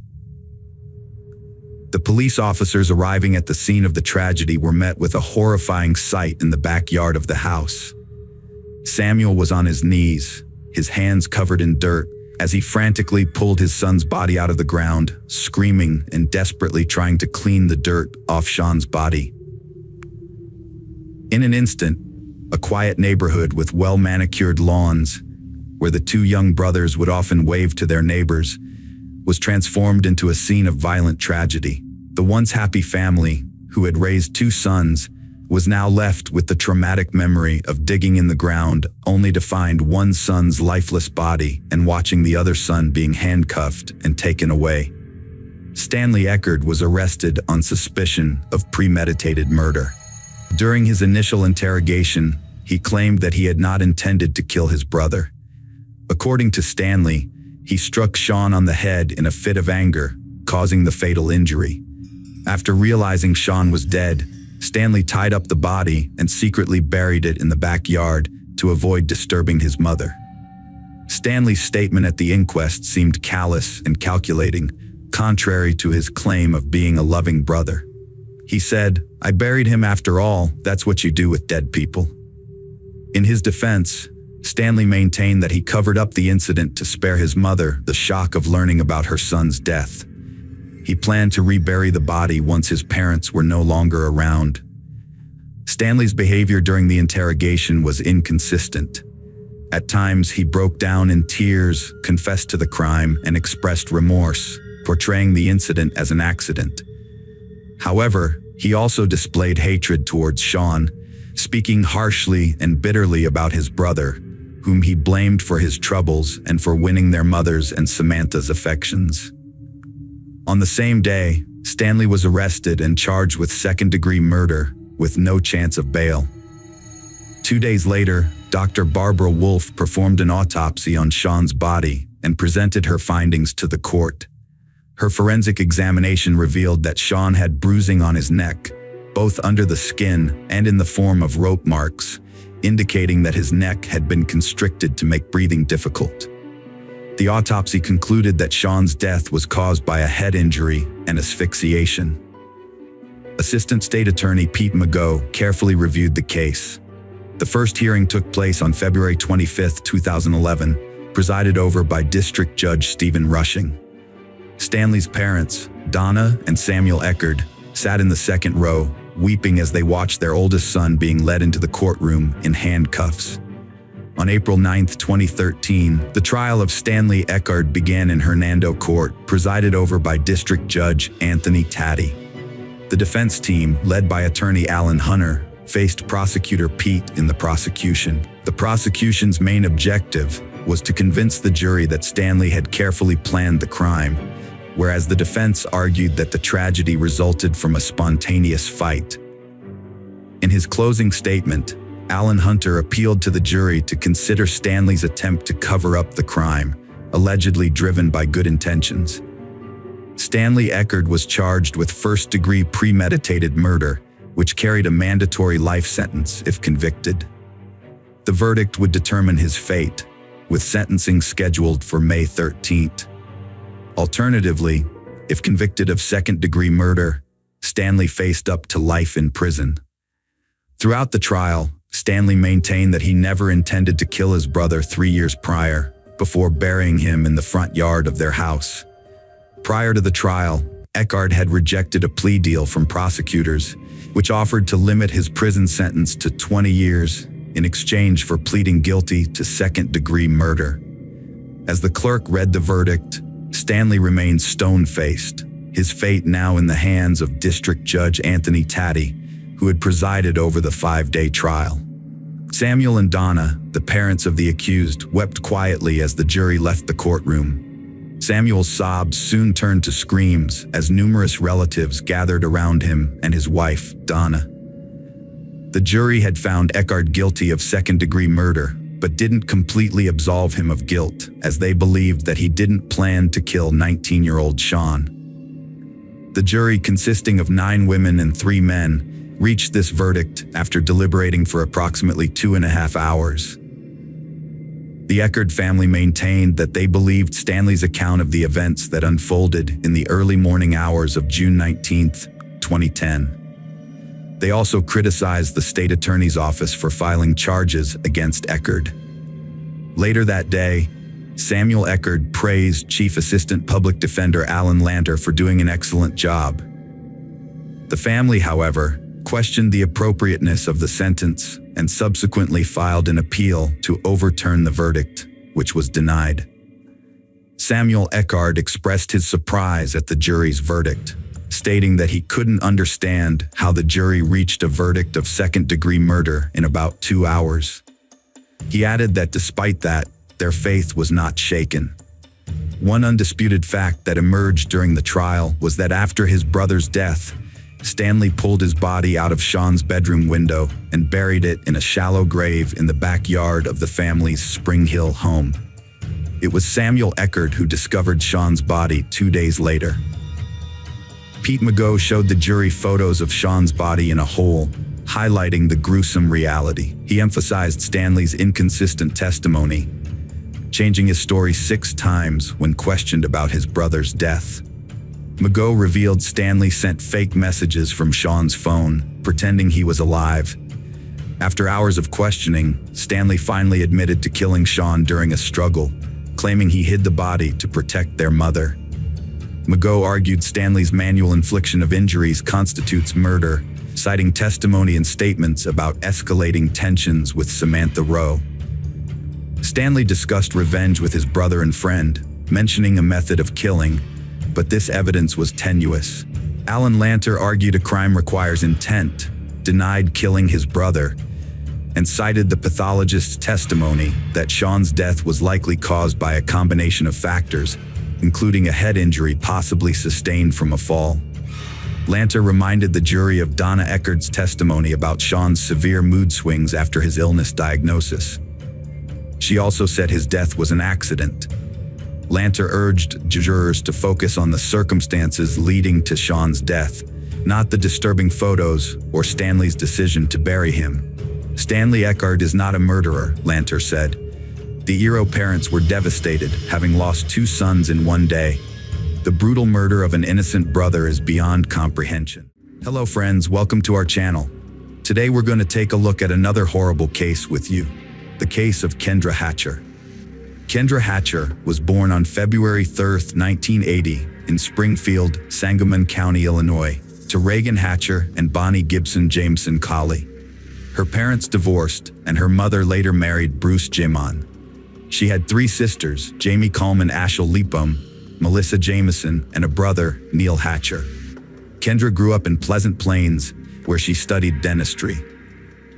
After getting divorced in 2010, she moved to Dallas and started working at Smile Zone, a dental studio. As a devout Christian, Kendra wanted to use her dental skills to help others, providing free services to disadvantaged children at the clinic. In her spare time, Kendra was involved in various activities, including teaching Bible studies and participating in volunteer programs. These programs involved building churches abroad and providing free dental services to children in Ecuador. After moving to Dallas, Kendra's professional career took off rapidly. Her personal life also began to blossom when she met Dr. Ricardo Palacios through a dating app on May 24, 2015. Kendra and Ricardo shared similar values, interests, and life goals. Ricardo was completing his dermatology residency at the University of Texas Southwestern Medical Center. Despite having only been together for a few months, they were already discussing their upcoming marriage. A tragic incident in a parking lot took the life of Kendra, cutting short all their future plans. Upon arriving at the crime scene, investigators examined the evidence and initially suspected robbery as the motive, given that Kendra's purse and some valuables were missing. They found bullet fragments and a gun magazine near her body. However, the circumstances of the shooting and the bullet wounds suggested that robbery was not the primary motive. One bullet struck Kendra in the back, while the other hit her in the head. The entry wound was at the top of her head, and the bullet exited through her chin, indicating that she had her hands up and behind her head when she was shot. The murder theory was later confirmed when investigators obtained CCTV footage and reconstructed the events. The footage showed a black Jeep Grand Cherokee entering the parking lot at 7:15 p.m. 30 minutes later, Kendra returned home and parked in the same garage. Shortly after, a man approached her, shot her, and then ran to the side before jumping into the Jeep and driving off. Although the video quality was poor and the crime scene was not clearly visible, the authorities were unable to identify the assailant. However, they put the vehicle on a wanted list and appealed to the public for assistance. A man named Ortiz contacted the police after recognizing his car and footage related to the shooting. Ortiz claimed that, although the car belonged to him, he was not involved in the shooting and was not driving it at the time. He explained that, on the morning of September 2nd, he had lent his Jeep to 2 of his girlfriends, Brenda Delgado and Crystal Cortez, who asked to borrow it until the evening. Later that evening, Brenda called Ortiz to meet her at a restaurant where they were at the time of the crime. Meanwhile, Crystal Cortez drove the Jeep back to Ortiz's house. When Ortiz saw his Jeep on the TV news, he confronted Brenda, who initially denied that it was his Jeep, then admitted that Crystal had used it without his knowledge. Brenda tried to persuade Ortiz not to report the incident, offering to pay to have the Jeep repainted. At first, Ortiz was hesitant to get involved with the police, fearing it might jeopardize his pending U.S. citizenship. However, he eventually decided to cooperate and provided the police with the names of Brenda and Crystal. The police then tracked the movements of the Jeep on the day of the crime and located the two women. Brenda Delgado was the first to be questioned, but she claimed to have no knowledge of Kendra Hatcher and provided an alibi, stating she was at a restaurant with Ortiz at the time of the crime and produced receipts as proof. However, as the investigation continued, the truth slowly emerged, revealing the attempts by the perpetrators to conceal their involvement. Brenda Delgado came from a modest family. Her parents, Luis and Maria, immigrated to Dallas from Mexico, where her father worked in a factory. Brenda excelled academically and dreamed of attending medical school, but her parents couldn't afford the tuition. After high school, she continued to live with her parents, working as a dental assistant and at a spa, while still aspiring to a more affluent and beautiful life.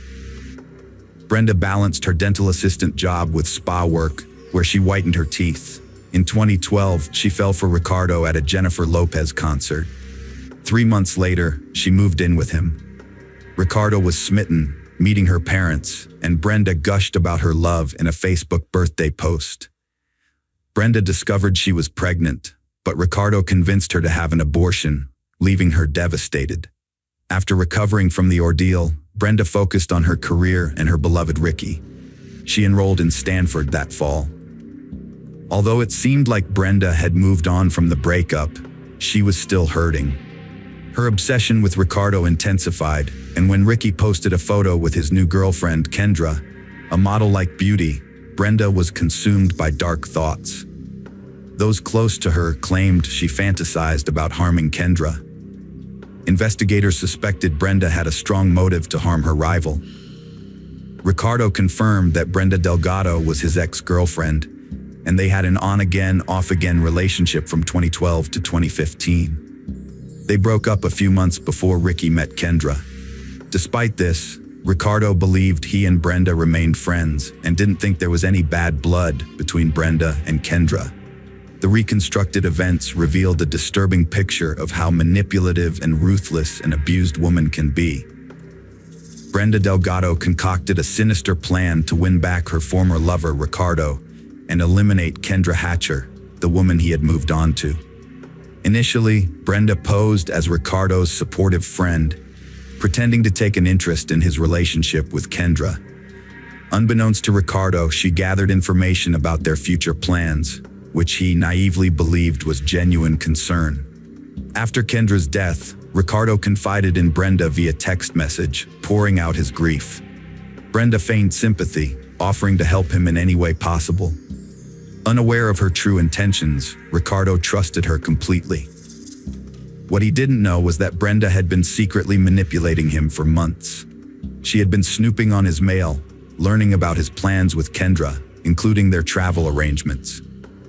This discovery fueled her anger, and she became fixated on eliminating Kendra, whom she believed had usurped her place in Ricardo's life. Brenda took control of Ricardo's phone account and used it to stalk him, keeping close tabs on his activities and those of his girlfriend Kendra. This obsession soon became her sole purpose in life. Brenda's fixation on stalking eventually led her to quit her job and dedicate all her time to achieving her twisted goals. Over time, she devised a cruel and terrifying plan to murder Kendra and take her place beside Ricardo. To put her plan into action, Brenda approached several acquaintances with an offer to harm Kendra in exchange for money.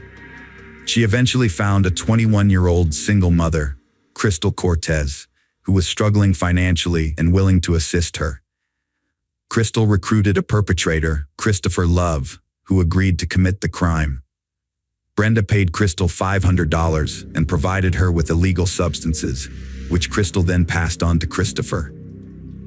Several women were tasked with following Kendra to learn her daily routines and identify the best location and time to carry out the crime. On September 2nd, 2015, they borrowed Jose's car.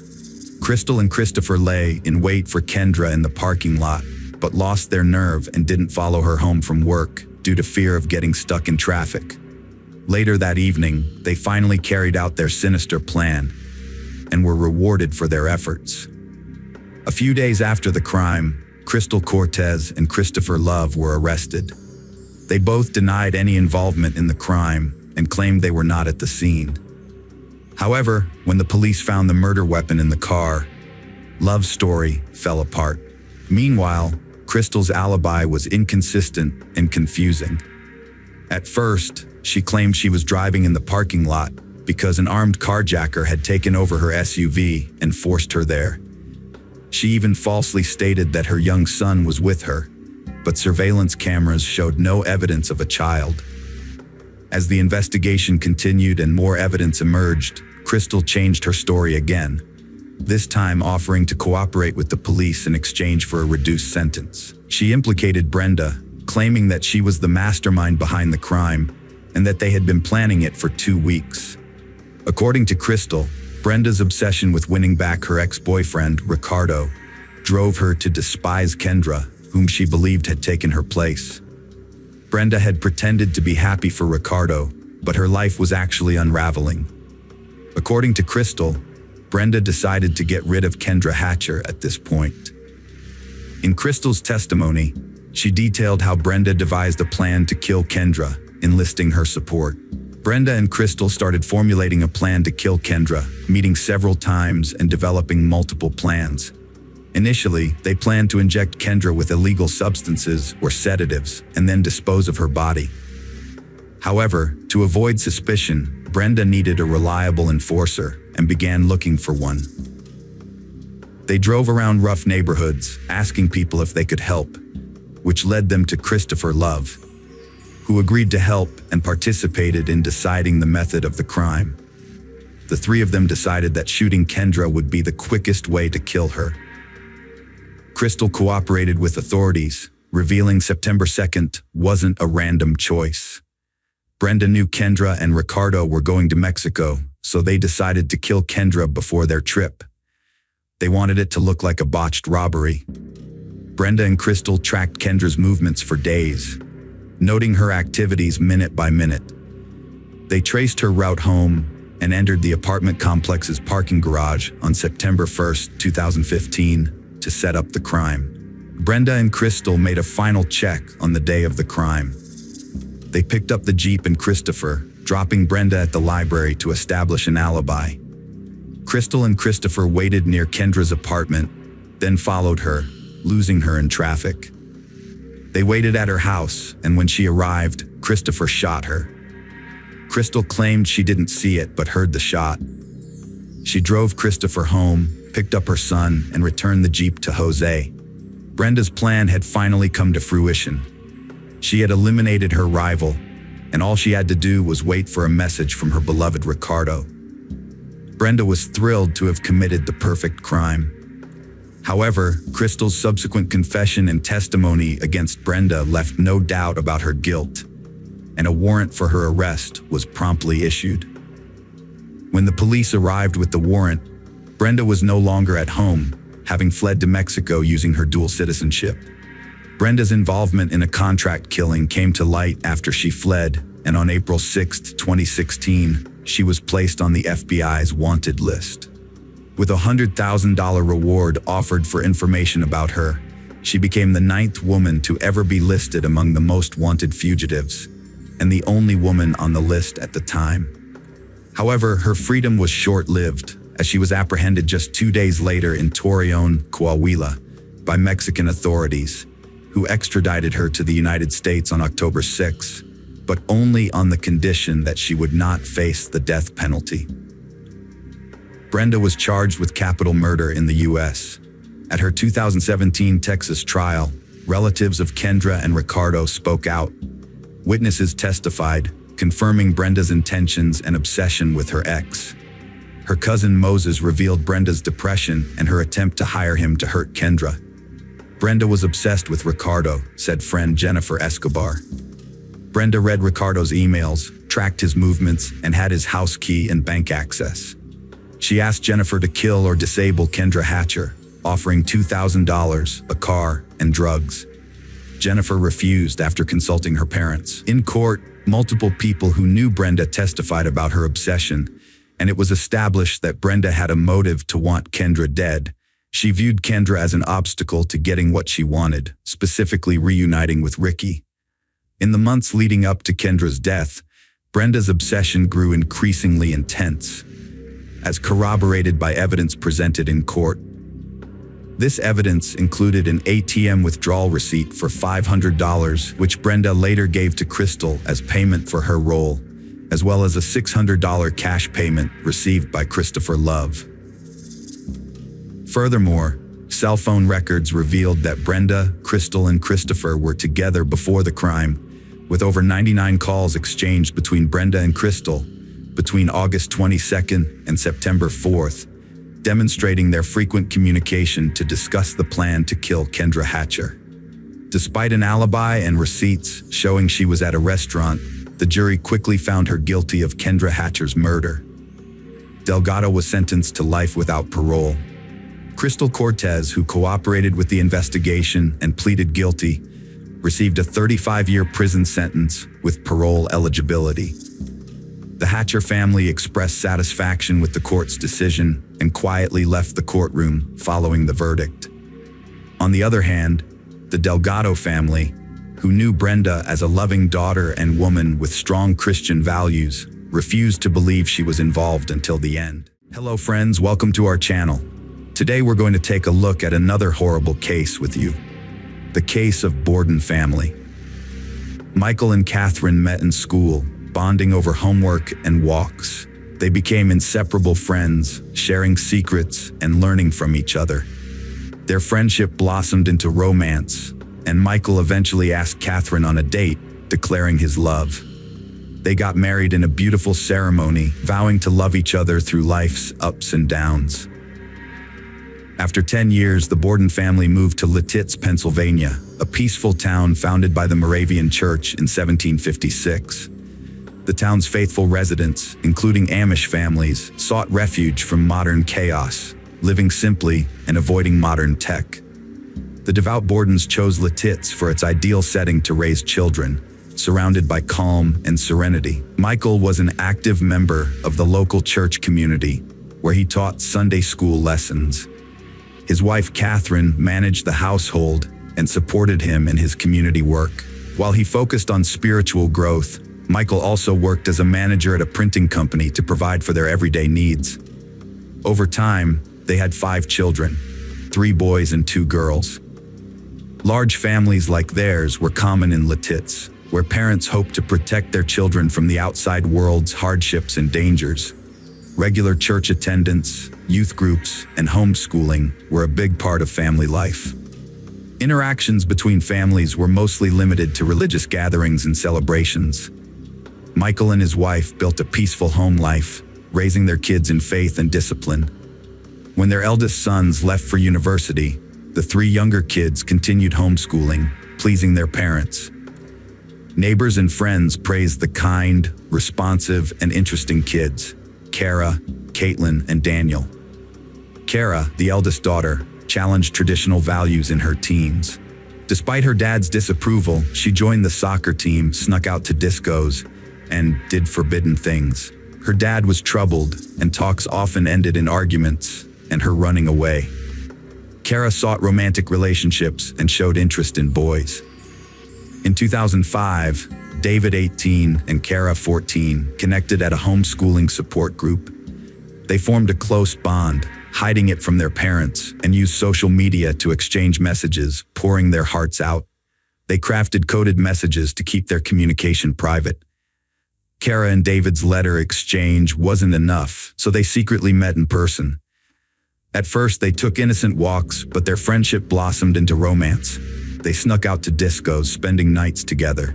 David, older, had experienced first love, while Kara's inexperience made her feelings overwhelming. Her joy was radiant, but her obedience to her parents was feigned, driven by fear of discovery. But sooner or later, every secret is exposed. One day, Kara couldn't keep her secret hidden anymore and confided in her sister. She showed her a photo of David, told her about how they met and how they were deeply in love and willing to overcome all obstacles to be together. They were even planning to run away to be together. However, Kara's sister was worried about her and told their mother about their planned elopement, which ultimately revealed the secret of the young lovers.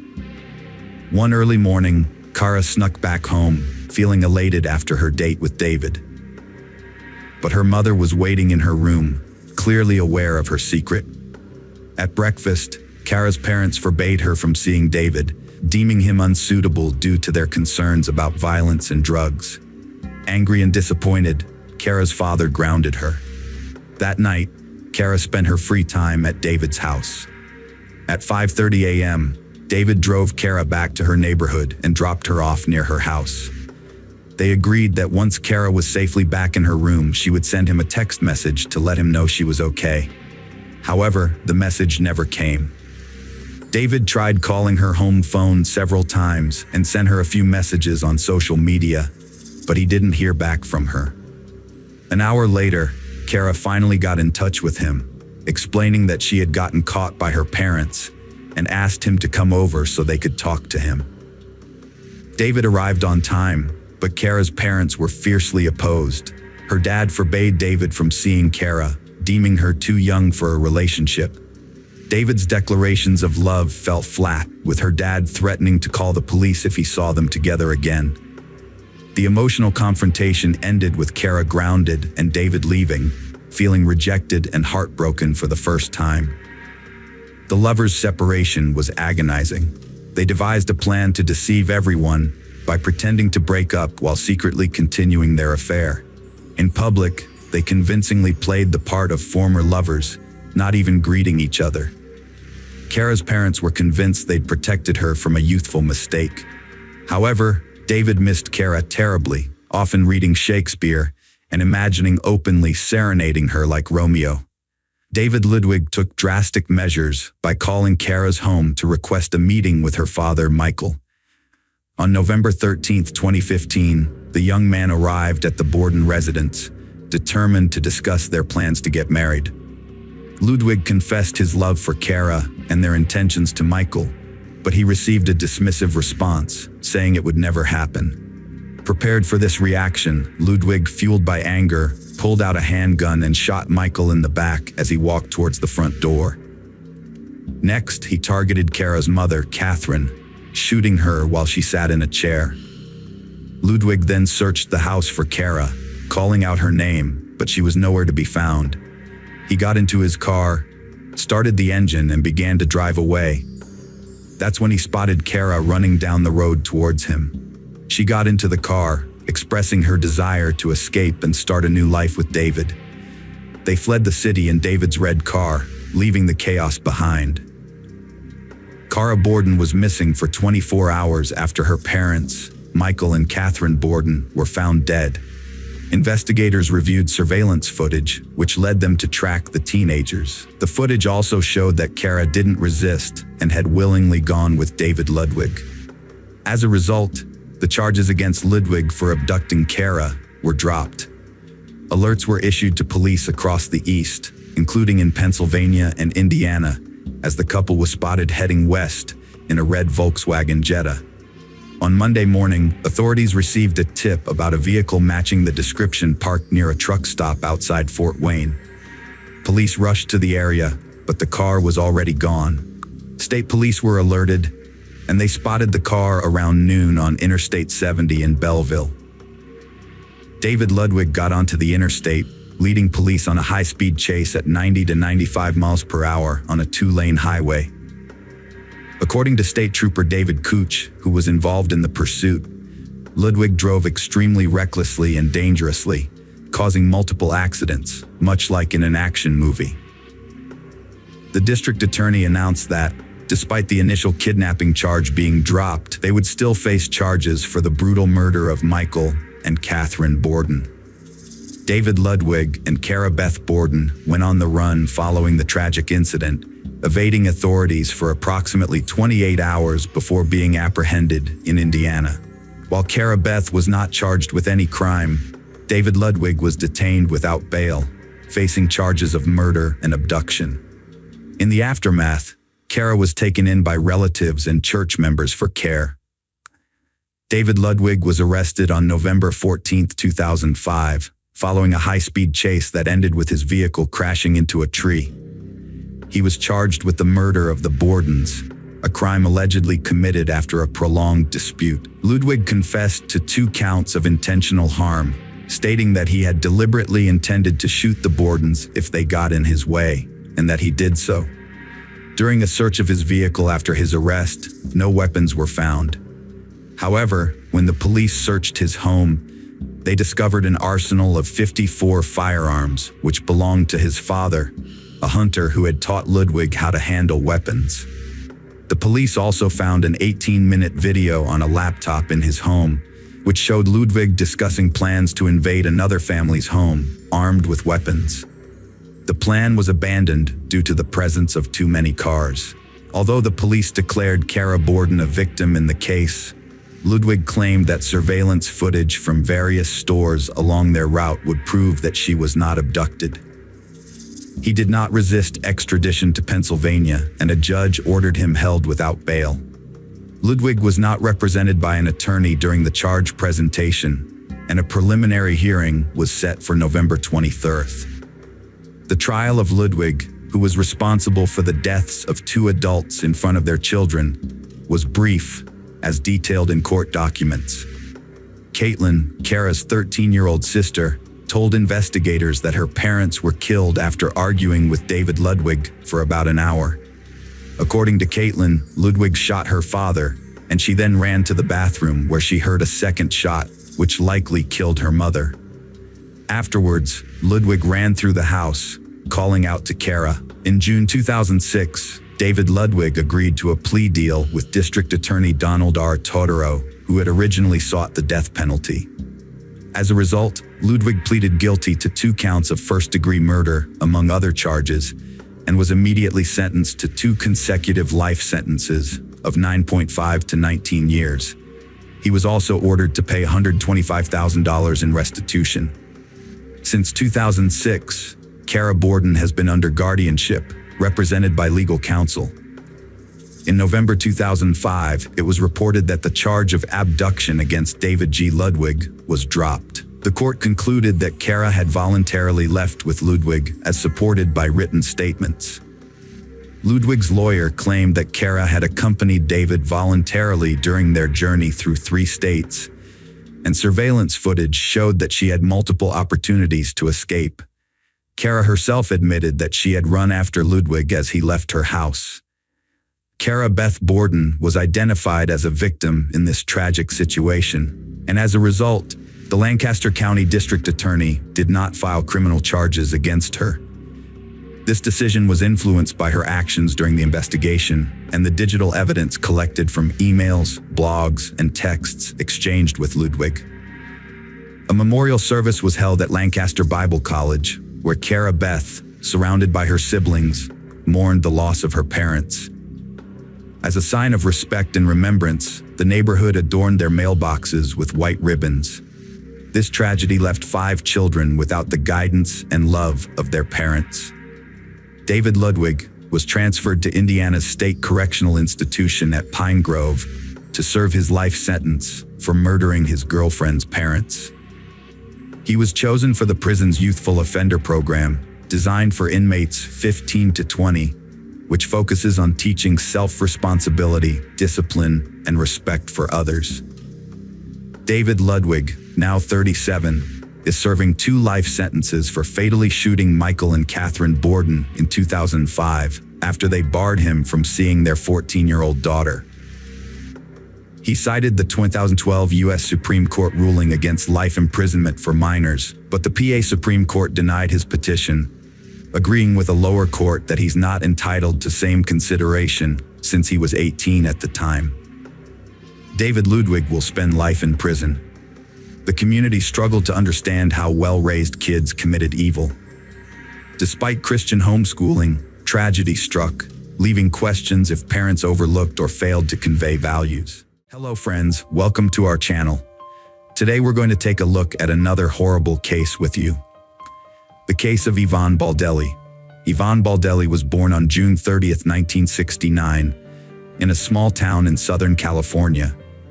She was the youngest of 3 children born to Marjorie and James Fold, with 2 older siblings, Michael and Michelle.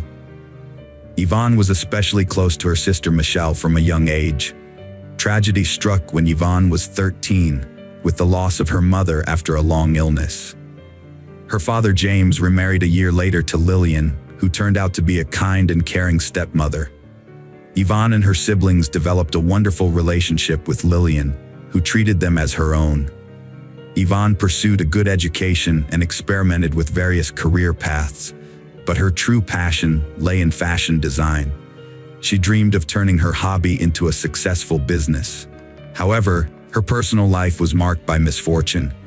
She had 2 failed marriages, the last one ending in divorce from Kevin Baldelli in 2007. Adding to her woes, Yvonne underwent surgery in her youth, which was followed by complications that left her unable to have children. After her second divorce, Yvonne lived a solitary life in her small apartment, where her only constant companion was her beloved dog, whom she lovingly referred to as her child. Despite her challenges, Yvonne remained close to her family, calling her father and sister daily and making it a point to visit them at least once a month. In 2009, as Yvonne was approaching her 40th birthday, she met Brian Brimager, a married Marine with a young son. Despite being committed, Brian was open to an extramarital affair and confided in Yvonne about his unhappy marriage, stating that his only reason for not filing for divorce was the welfare of his child. Yvonne was taken by Brian's fit appearance and believed him. Having had a loveless marriage, she knew it was tough to leave, especially with kids. She didn't pressure him, thinking his child was the main issue. Little did she know, Brian was a charming liar, using his looks to juggle multiple relationships and fake promises. It became clear that Brimager, who was married, was having an affair with not 1, but 2 women. One of them was Yvonne, and the other was Christine Verhoeven, a beautiful blonde with many influential contacts. Christine worked as an analyst at the White House. When Yvonne found out that her lover, Brian, was cheating on his wife with another woman, she decided to take action. Gathering her courage, she called Brian's wife to inform her that her husband was having an affair, not only with her, but also with another woman. This shocking news sparked a major scandal, forcing Brian to make a difficult decision. In the end, he chose Yvonne, although it's possible that she influenced his decision. A few months later, Brian officially divorced his wife and moved in with Yvonne. At the time, he was still serving in the Marines, but he had been thinking about ending his military career for a while. They seemed genuinely happy, but Yvonne's family remained skeptical of her new partner, questioning the sincerity of his feelings for her. In the summer of 2011, Brian started talking about making drastic changes to his life, including leaving the Marines, moving away from the city, and settling down on a tropical island. Yvonne shared his vision, supported him in everything, and was ready to follow him wherever he chose to go. She believed she had found the love of her life and adored him. By September, Yvonne decided to move to Panama's Carino Island, a tropical haven. Her dream was to open a boutique, creating custom outfits for tourists. In early September, Yvonne, Brian, and her dog flew to Panama, then took a ferry to Carino Island, renting an oceanfront house. The island's hot and humid climate attracted tourists, especially divers and surfers, year-round. Brian, a skilled guitar player since his teenage years, brought his instrument to the island with the intention of launching a music career, performing at various entertainment venues. Soon after settling in, he established connections with several local bar owners, and one of them offered him a gig. He would play in the evenings, entertaining the crowd, and as a token of appreciation, the audience would often buy him drinks, leading to a habit of heavy daily drinking.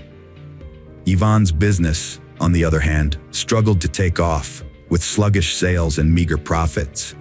However, she persevered and found work at one of the bars. She also adopted a second dog, which she found on the island, and decided to keep.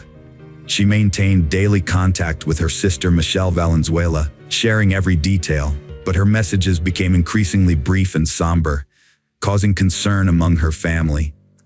Initially, the island seemed like a paradise to they. Yvonne had hoped that Brian would propose, and they would have a romantic beach wedding. However, as time passed, Brian showed no signs of rushing into marriage. Their relationship quickly began to deteriorate. In early December, Michelle became concerned when she stopped receiving messages from her sister Yvonne. Then, on December 14, 2011, Michelle received an unexpected call from Yvonne's boyfriend Brian. He asked when he could come by to pick up his SUV, which he had left in Michelle's garage before he and Yvonne had traveled to Panama. This call surprised Michelle because it meant Brian had returned to the US. But where was Yvonne? Why hadn't she come back or even reached out? Brian told Michelle that he had explained everything in an email he had sent a few days earlier. He also claimed that Yvonne had sent Michelle a message explaining the situation. Michelle checked her messages but found nothing. So, she turned to her email and discovered two unread messages, one from her sister Yvonne and one from Brian. Brian claimed in his message that Yvonne had left him for a new lover and moved to Costa Rica. However, a message supposedly from Yvonne stated that she had left him after discovering his infidelity and that another woman, Christine Verhoeven, had given birth to his child. This message also claimed that Yvonne had met someone new and gone to Costa Rica with him. It seemed believable at first, especially since Yvonne was unable to have children, and news of her partner's infidelity could have been devastating. However, Yvonne was not one to act impulsively, and it was unusual that she hadn't contacted her sister to discuss her situation. The tone of the message from Yvonne also raised suspicions as it didn't sound like her previous communications. Michelle suggested filing a missing persons report for Yvonne, but Brian was hesitant, claiming she was fine and capable of taking care of herself. He insisted she would come home on her own, but his nervousness and quick departure after picking up his vehicle raised suspicions. Shortly after, a message from Yvonne's phone arrived, stating she would return home in January for their father's birthday. This brought Michelle some relief, and she decided to wait, hoping Yvonne would come back as planned. By mid-January, Yvonne remained missing and hadn't reached out. Meanwhile, Michelle was stunned to learn that Brian had unexpectedly married Christine Verhoeven shortly before the new year began. What made this even more surprising was that he had only parted ways with his previous girlfriend a few weeks earlier. Michelle's concern for her sister's safety prompted her to report Yvonne missing to the police, as she suspected Yvonne hadn't actually gone to Costa Rica. An official inquiry to Panama confirmed her fears, verifying that Yvonne Baldelli had not left the country. Michelle's cousin, a programmer, helped trace the IP address of the emails supposedly sent by Yvonne from Costa Rica in December. The investigation revealed that the emails were actually sent from Dana Point, California, where Brian was located. The same IP address was used for an email sent by Brian himself. As the situation grew increasingly alarming, Michelle quickly informed the police of her discovery. Valenzuela then reached out to the FBI and the State Department, sharing her suspicions that Brian had harmed her sister in Panama, and continued to send messages from her phone and email, impersonating her for about a month. Although there wasn't enough concrete evidence to arrest Brian at the time, law enforcement interviewed him and continued gathering proof of his guilt. It was discovered that Brian had asked Christine to marry him while he was still in Panama with Yvonne, promising they would soon return and raise their daughter together. However, Christine was not aware that her child's father had gone to the island with another woman, as he had told her he was there on a business trip. 2 months after Yvonne's disappearance, her sister and niece conducted their own investigation and flew to Panama, where they sought the help of Don Winter, a former U.S. intelligence officer turned investigator who specialized in finding missing U.S. citizens. They shared the story of Yvonne's disappearance and the version of events Brian had given.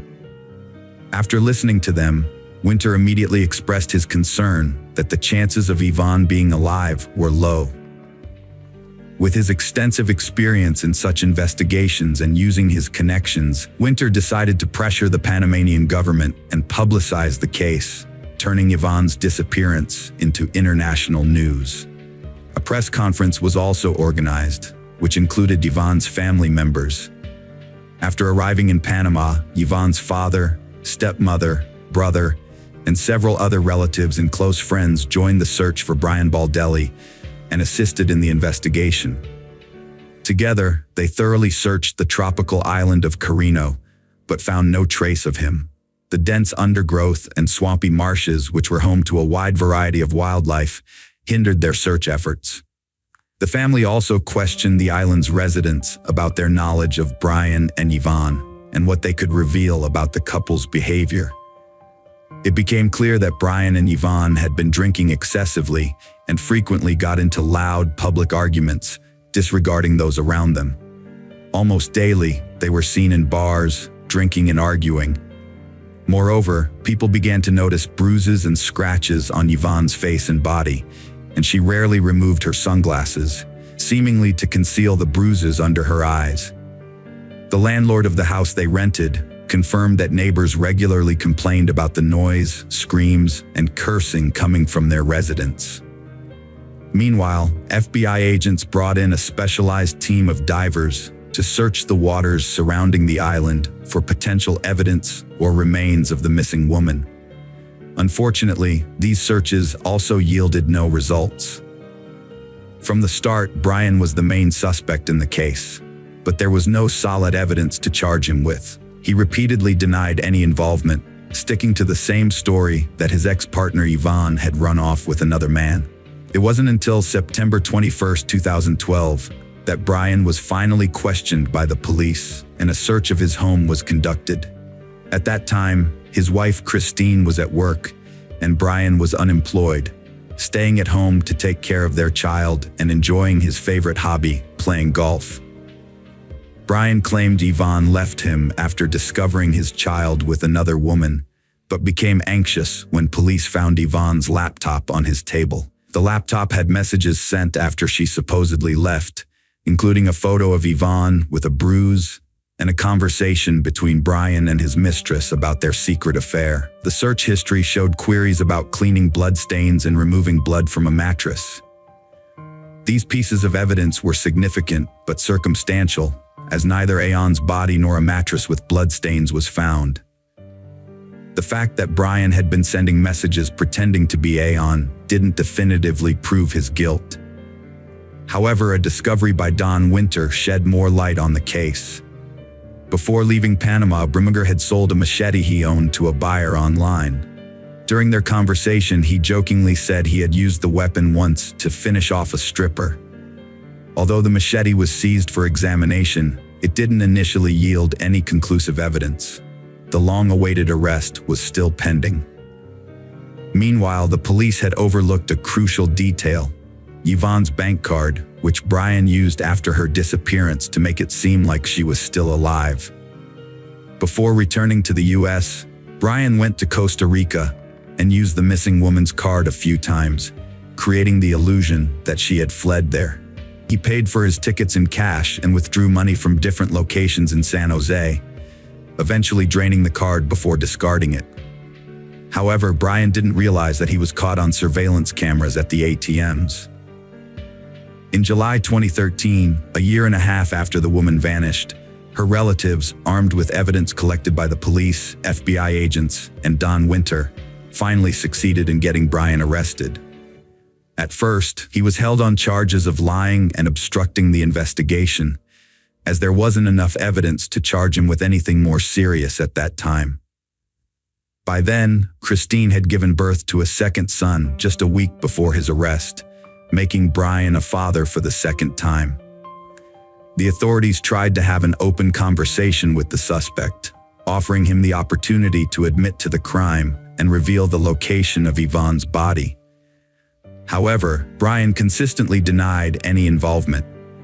His lawyer also claimed that since there was no body or direct evidence linking Brian to Yvonne's disappearance, there was no proof of his guilt. In the swamp on the island of Quinero, a worker stumbled upon a gruesome discovery just 2 months after Brian's arrest. While taking a shortcut through the underbrush, the worker spotted an army backpack partially submerged in the water.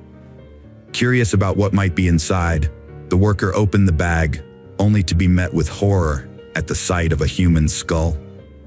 The worker immediately notified the police, who responded and took the backpack into custody for further examination. Inside, they found fragments of a human body, as well as the remains of 2 small dogs. The remains had been deliberately dismembered, placed in the bag, and discarded in a remote area, likely intended to never be found. DNA testing later confirmed that the human remains belonged to Yvonne. However, many of her limbs were missing. Further examination by pathologists revealed that Yvonne had suffered a brutal beating before her death, including a broken nose, cheekbone, and several missing teeth. When the unique chot marks on the victim's bones were matched to the machete's blade, it confirmed that the body had been dismembered with this weapon, as each blade has a distinct signature, similar to human fingerprints. With this evidence, Brian was formally charged with murder, dismemberment, and concealing a crime. In 2014, Michelle Valenzuela got a cancer diagnosis and after 6 months of intense treatment, realized it was futile. She dedicated her last months to seeking justice for her sister, testifying against Brian and submitting evidence to the court despite her weakening health. Brian assaulted Yvonne in a drunken rage after she discovered his affair, stabbing her to death. He then dismembered her body, killing her dogs, and hid the parts in a backpack in a swamp. Brian fabricated a story about Yvonne leaving him, gaining sympathy from locals, and even found a new girlfriend.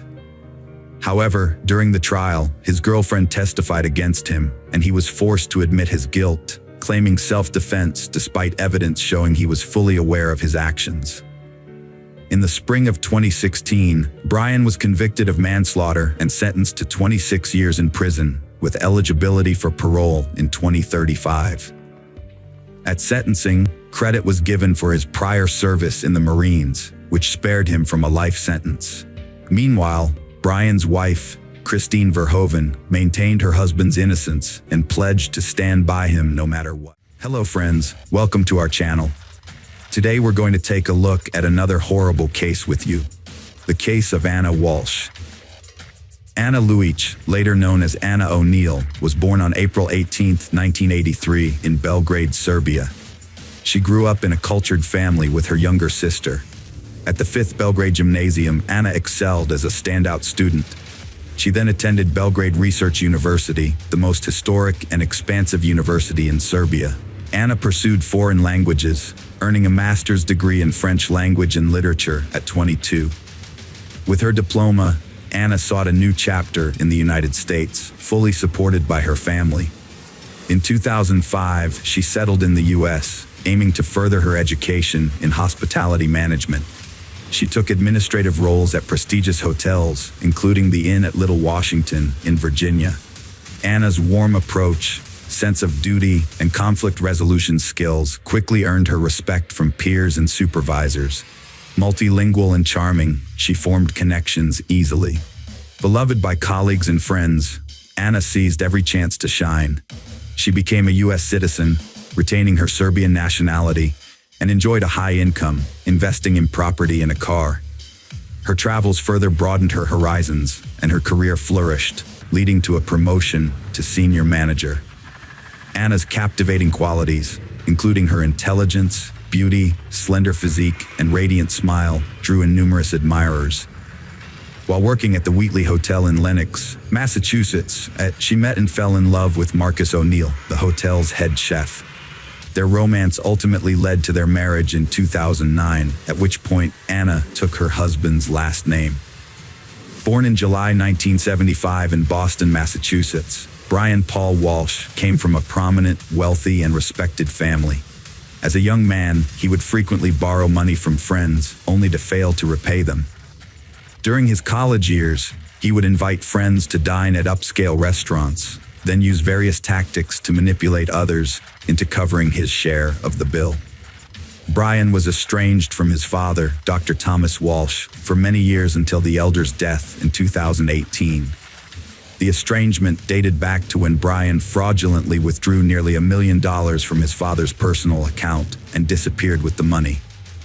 Despite this, Dr. Walsh chose not to report the incident to the police and instead tried to persuade Brian to return the money voluntarily. However, when Brian refused, Dr. Walsh cut off all communication with him.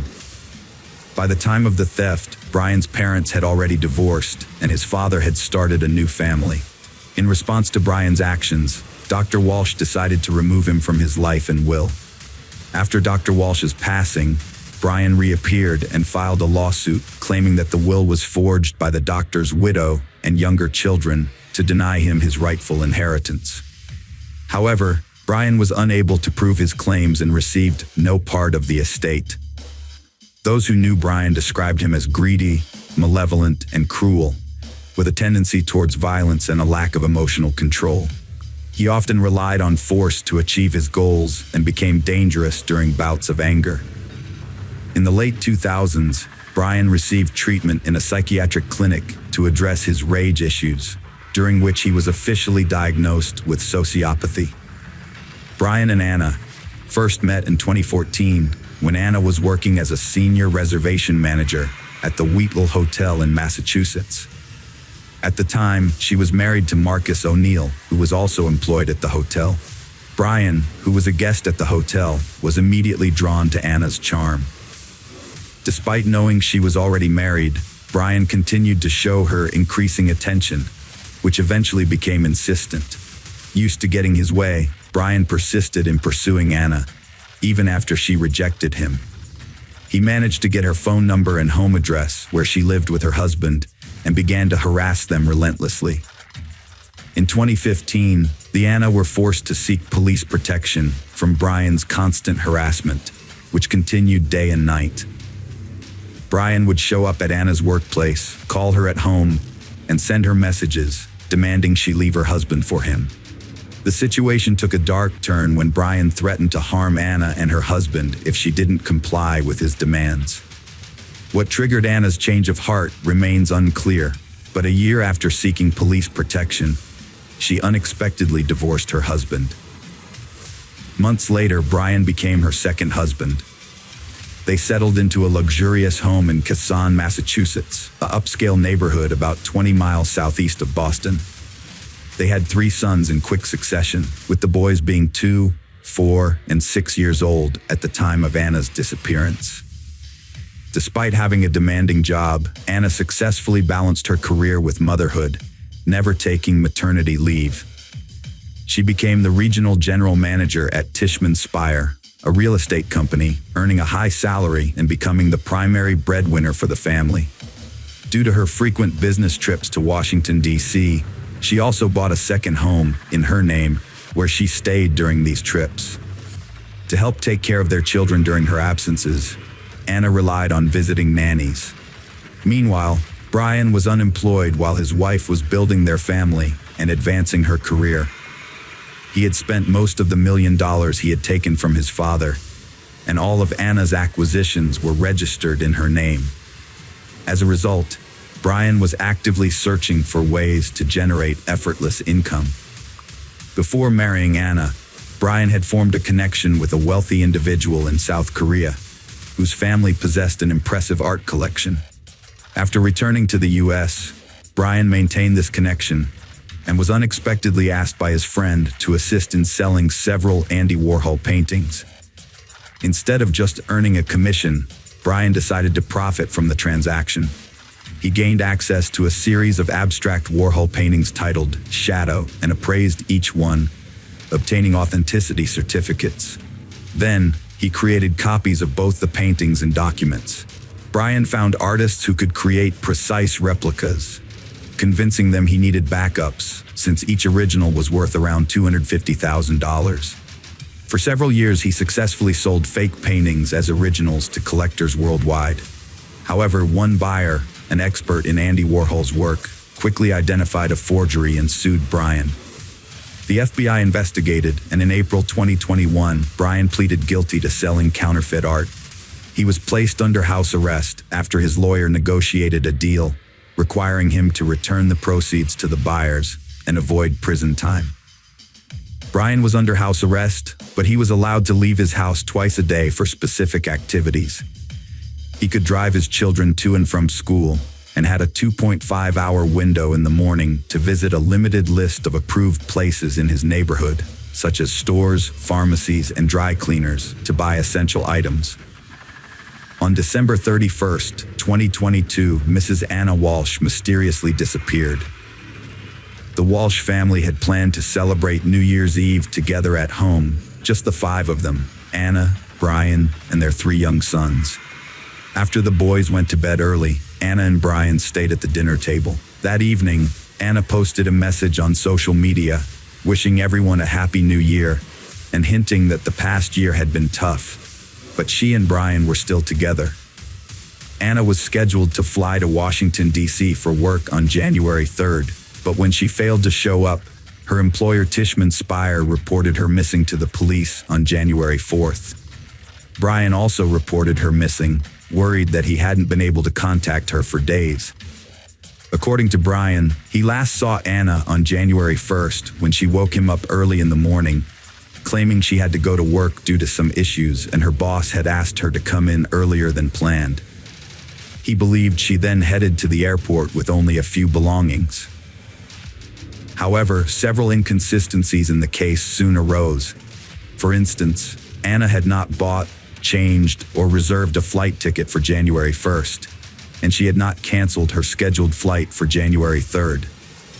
Additionally, she was not seen at the airport on either January 1st or 3rd. Furthermore, it was unclear how she left the house since her personal car was still in the garage and she had not called a taxi. Brian's suggestion that she might have hitchhiked was not convincing. Brian's statements and behavior sparked numerous questions. His explanations were contradictory, and he didn't appear particularly concerned about the unfolding events. Despite being unable to contact the mother of his children for over 3 days, he only reported her missing on the 4th day, and only after her workplace called. From the start, Mr. Walsh was considered a prime suspect, yet law enforcement didn't have enough evidence to arrest him or obtain a warrant to search their family home. They conducted a limited inspection with the homeowner's permission, but it didn't yield any results. Brian claimed to have led a normal life during those 3 days, visiting usual stores and doing household chores. However, verifying his claims was challenging, as he often left the house without his phone, which he alleged was frequently taken by his older children to play games without his permission. On January 5th, the police issued a public appeal on TV, showing a photo of Anna and asking anyone who knew her whereabouts or what had happened to her to contact the authorities immediately. However, no one came forward with any information. The last time Anna had been in touch with anyone was on December 31st, when she made phone calls to her mother and sister. Her husband was the last person known to have seen her. Surveillance cameras in the neighborhood did not capture any footage of Anna on the morning of January 1st, making it seem as though she had never left her home. In contrast, her husband was recorded leaving and returning to their home several times, but it was impossible to determine where he had gone. His claim of visiting a supermarket was proven to be false, as his vehicle was not seen on any routes to the store, and he was not spotted inside. It wasn't until January 8th that Brian was arrested for making false statements and was taken in for questioning at the police station. His home was finally searched, and it was discovered that on January 1st, he had visited a hardware store in a different area, which was not on the list of approved locations he was allowed to visit while under house arrest. At the hardware store, Brian spent nearly $500 on a large quantity of cleaning supplies, including plastic sheeting, duct tape, a mop and bucket, and utility rags. He paid in cash, likely hoping to keep his visit secret. During a search of the Walsh family home, disturbing discoveries were made. Although the house appeared normal at first, with no signs of struggle or bloodstains, the basement told a different story. Law enforcement officers found smeared bloodstains everywhere, along with a bloodied knife and saw wrapped in towels, hidden among the clutter. Brian had previously admitted to visiting his mother's home on January 3rd, claiming he needed to help her with household tasks due to her poor health. However, after the grim discoveries in the basement, police suspected that Walsh may have disposed of evidence or parts of his deceased wife's body on his way there. They inspected trash bins in the area where the couple lived, as well as along the road to his mother's house, and found a kitchen hatchet with dried blood and several blood-stained towels, similar to those found in the Walsh basement. Forensic analysis confirmed that the blood in the basement on the towels, knife, hatchet, and saw belonged to Anna, confirming her death. The seized laptop and tablet revealed a disturbing search history. Weeks prior to his wife's disappearance, Brian had been actively searching online for information on the most favorable states for divorce in terms of property division. He also looked into whether he could claim the second home in Washington, D.C., which was owned by Anna and registered solely in her name, suggesting a possible motive for the crime. One of the earliest searches, made around 4 a.m. on January 1st, was about how long it takes for a body to decompose. This was followed by nearly 24 searches on how to dispose of a body, including how to clean up blood traces, how to dismember a body, and whether a body could be identified if the teeth were removed. He also searched for information on how long DNA traces last and whether a person could be charged with a crime if the body was never found. All of these searches were conducted on his young child's tablet. By January 3rd, Brian's searches had shifted to inheritance, as he looked into how and when someone can inherit the property of a person who has disappeared. This suggests that he was confident he would avoid punishment and was preparing to claim the inheritance. On January 18th, Brian was officially accused of murdering his wife, even though her body or remains had not been discovered. Prosecutors allege that on New Year's Day, Brian intentionally or accidentally killed his wife, then decided to get rid of her body by dismembering it in their home's basement. He allegedly put the body parts in plastic bags and threw them away in trash cans located in different areas of the city. The area surrounding the Walsh home, as well as nearby empty lands, wooded areas, and bodies of water, were extensively searched for evidence, but nothing was found. The defendant, Brian Walsh, has pleaded not guilty and is refusing to reveal what happened to Anna's body. Recently, Anna had been unhappy and was considering divorcing her husband, which she mentioned several times during phone calls with her mother and sister the day before she vanished. However, her mother did not take Anna's threats seriously and decided to put off her visit. The trial is ongoing, and Brian is being held at the Norfolk Correctional Facility as he awaits his next court date. Anna's mother is following the investigation from her home in Serbia and has not traveled to the United States. The Serbian Ministry of Foreign Affairs has contacted the New York consulate, which is in touch with the Norfolk District Attorney's Office to ensure Anna's mother is kept informed about the investigation and hearings. Brian and Anna's 3 sons are now in state custody because none of Brian's family members are willing to care for them. They cite Anna's mother's age and poor health, and her sister, who lives in Canada, has also declined to take in her nephews. The only person willing to take the boys in is Pamela Bond, a close friend of Anna's, who prefers this to them being separated and placed in different foster homes. Hello friends, welcome to our channel. Today we're going to take a look at another horrible case with you. The case of Sydney Loof. Sydney Irene Loof was born on August 21, 1993 in Broken Bow, Nebraska, to George and Cecil Loof. She spent her childhood in Arcadia with her parents until 2000, when the family moved to Ney, where her mother worked as a special education teacher and her father was the school principal. Growing up, Sydney was an energetic and outdoor-oriented girl who loved nature. Her father, George, often took her fishing during her school years. She was also involved in sports, playing basketball and golf, where she showed promise. However, she developed scoliosis, which forced her to give up many of her favorite activities and ended her sports career. After graduating from high school in 2011, Sydney found employment at a local Menards store that specialized in home improvement products. Despite moving from Norfolk to Lincoln for work, Sydney remained close to her family, who made an effort to stay in touch almost daily and regularly met for dinner. Although she lived independently, Sydney frequently returned to her parents' house. Sydney had been battling depression, feeling that the medications she was on were actually making her condition worse. Her mom, Susie, was deeply concerned and urged her to see a new doctor who prescribed different medications. During phone calls with her mom, Sydney's voice sounded increasingly optimistic as she reported that her mental state was improving. She was attempting to make positive changes in her life, including searching for a new job, as working in a store didn't fulfill her ambitions. However, she was still uncertain about her career goals, which contributed to her feelings of depression.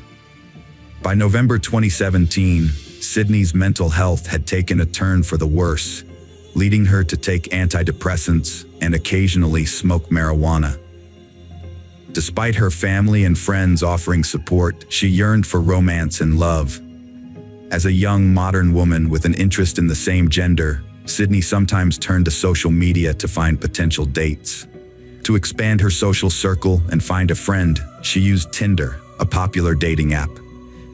In November 2017, Sydney met a man named Aubrey online, and they started exchanging messages. They quickly discovered they had a lot in common, including a love for gambling, hiking, and good food. After just 100 messages, they decided to meet in person on November 14th. Sydney visited Aubrey at his home in Wilbur, and their first meeting went really well. They hit it off and agreed to meet again the following day at Aubrey's house. Before their second meeting, Sydney worked her shift at the store, went home, and got ready. She even took a photo of herself and posted it on Tinder with the caption, "Ready for my date." When Aubrey arrived, they drove off together. The next day, however, Sydney failed to show up for work, which was unusual for the normally reliable Sydney. Despite her high spirits in the days leading up to her disappearance, her family was worried when her coworkers informed them that she hadn't shown up. Sydney's mother, Susie, revealed that her daughter had been struggling with anxiety and depression in the days leading up to her disappearance. Sydney had discussed her deteriorating mental health with her family, who advised her to see a doctor again to take antidepressants. That was the last time Sydney's family saw her. When Sydney's parents went to her apartment, they were extremely surprised to find that she had left her favorite cat, Mimsy, without food or water. This was extremely unlike the caring pet owner they knew Sydney to be. Concerned, they reported Sydney missing to the police. During a welfare check of Sydney's home, the police found the apartment locked and saw nothing out of the ordinary.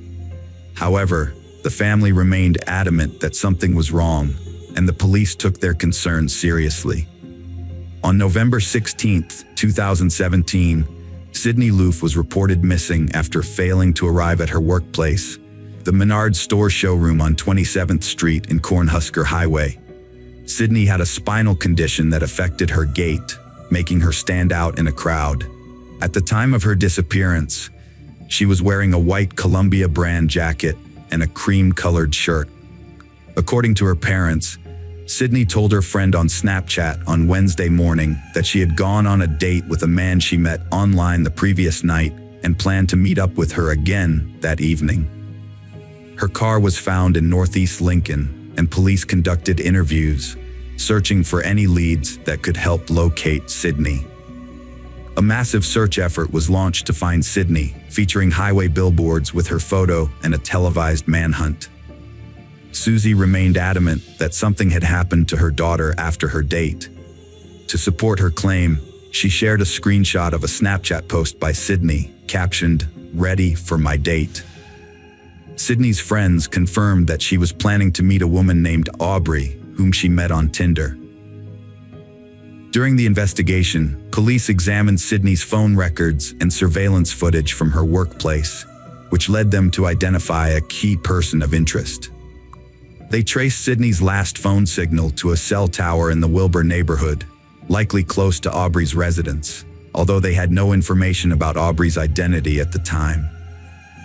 Authorities started looking for a man named Aubrey, who was the last person to see Sydney before she went missing. The problem was that no one knew Aubrey's real identity or if he even existed.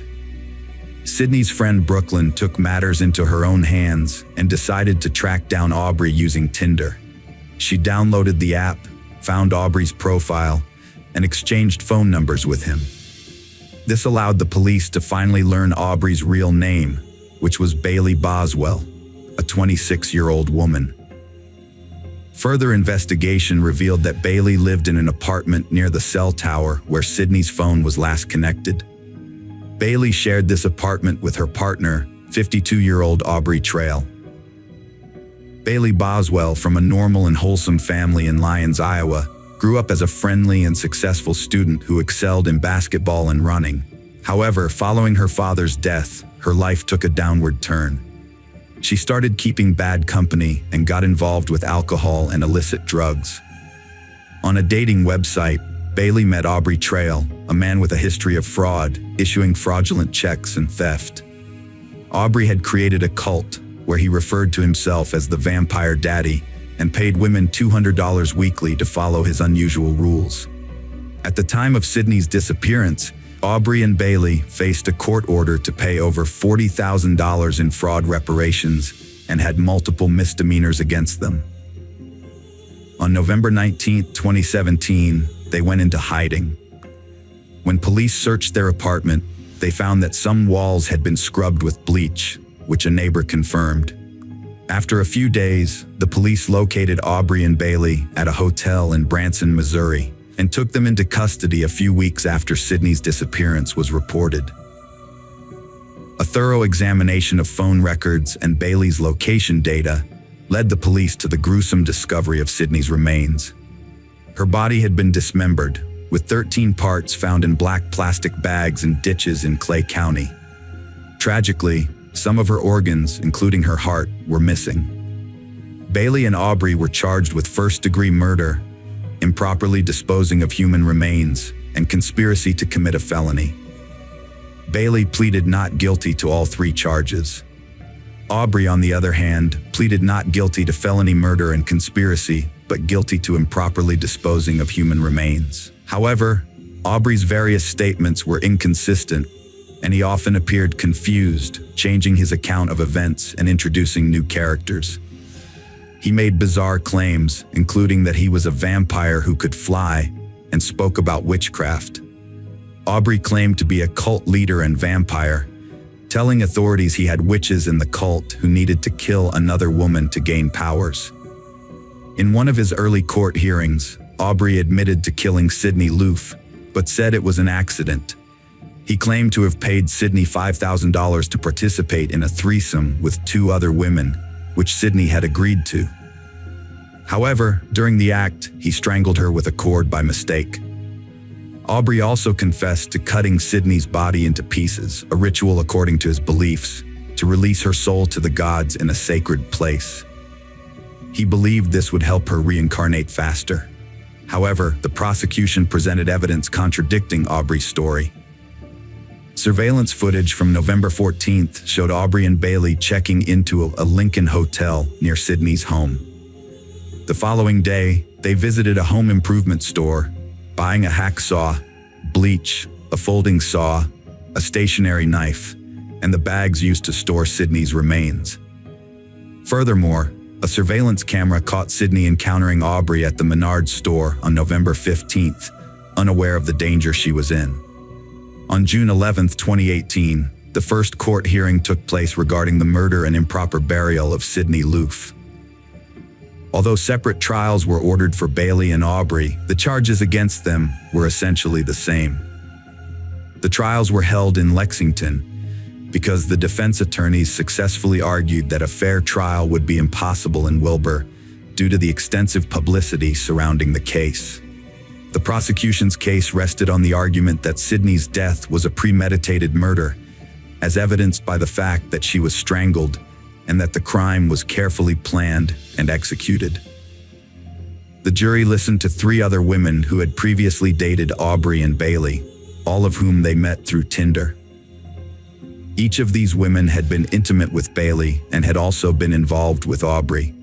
One of them shared that she had even gone on a trip with them after they met, during which Aubrey gave her $200 a week and invited her to join his group, which he called Witches, telling her that she would have to torture and kill someone to become a member.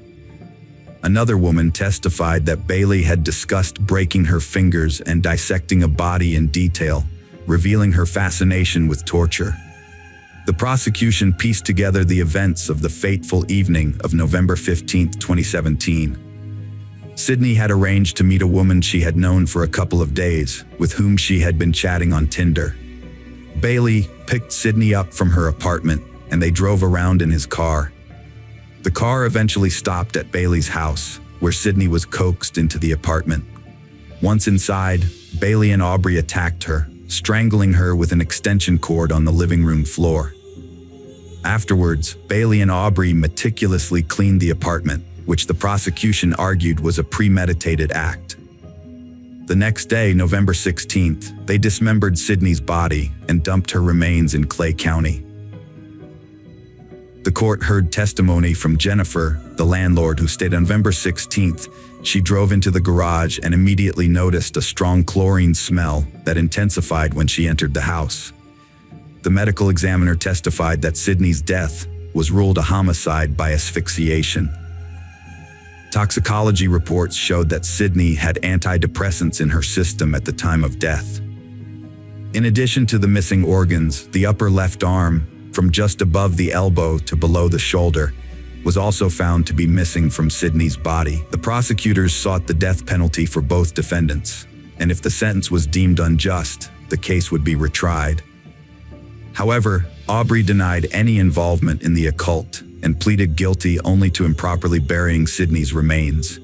During his trial, Aubrey shouted that Bailey had no involvement in Sydney's death, claiming Bailey's innocence. In a dramatic turn, Aubrey then slashed his throat 3 times with a razor blade but survived and was detained until he made a full recovery. Aubrey testified he lied about Sydney Loof's death, admitting he met her in 2017 and paid her for illegal activities. He claimed Sydney died accidentally during an intimate act with an extension cord in November 2017.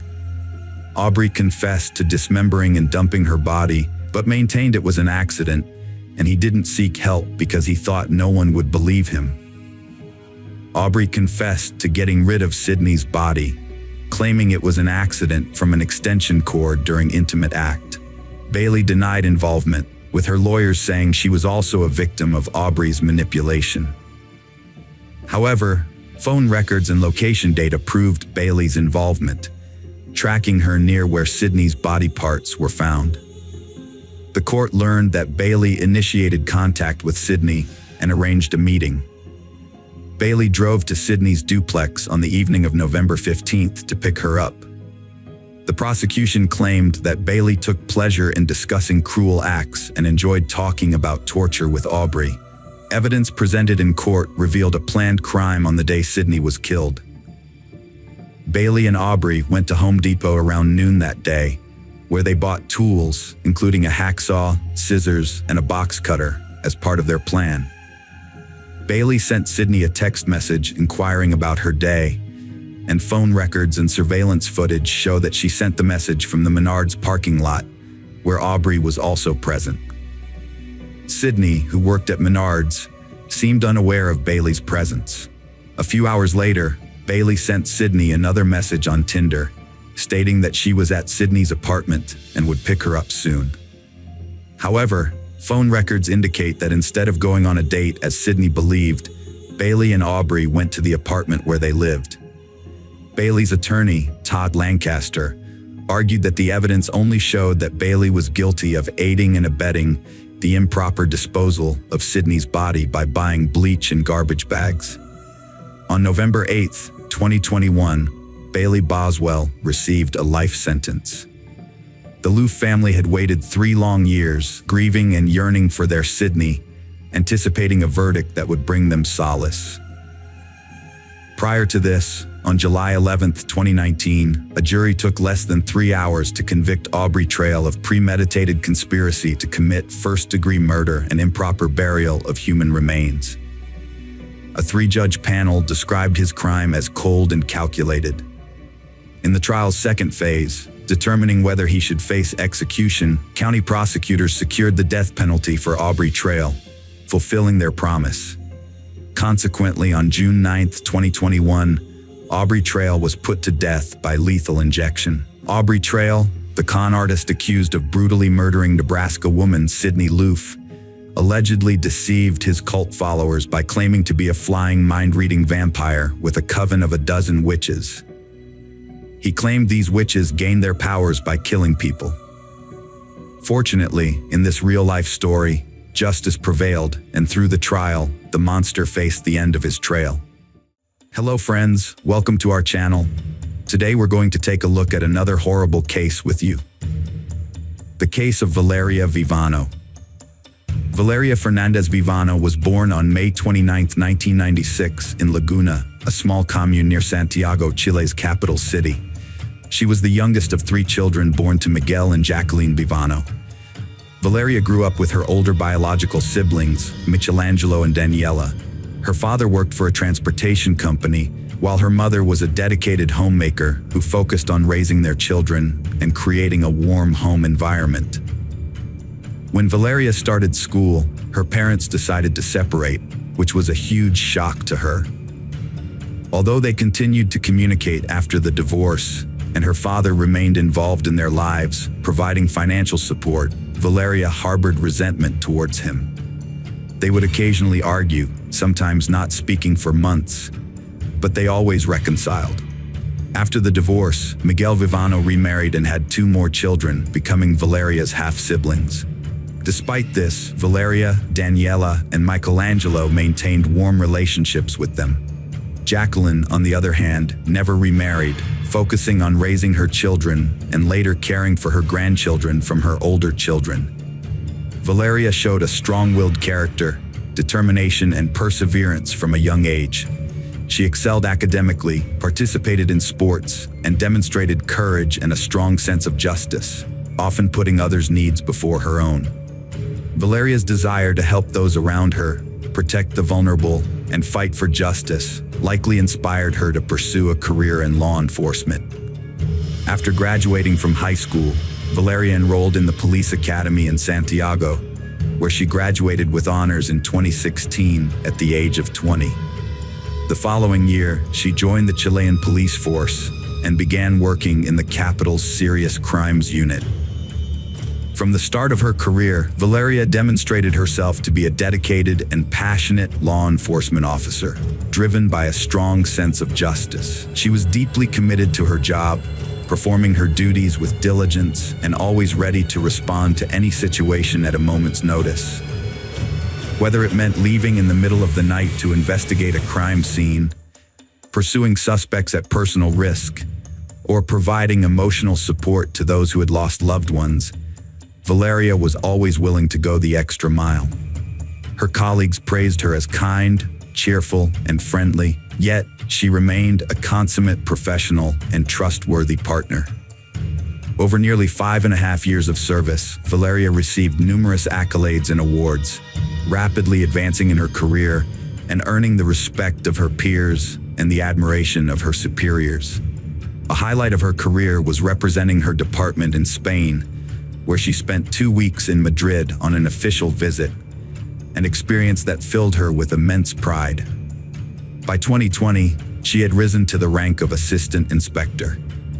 A 21-year-old rookie cop, Lionel Alejandro Contreras Canales, joined the precinct where Valeria worked. Fresh from the police academy, Valeria took him under her wing, becoming his mentor in his first job. A few months into their partnership, they got along fairly well. Not much is known about Lionel's upbringing, but it's believed he came from a wealthy and influential family with a high-ranking official as an uncle, which gave him a life of comfort and luxury. As a result, Lionel was self-absorbed, expecting everything to go his way. Valeria soon caught Lionel's attention, and he made several attempts to win her over, asking her out on dates, but she rejected him each time. Valeria was dedicated to her job and saw workplace romances as unprofessional. She was also strict with Lionel, viewing him as immature.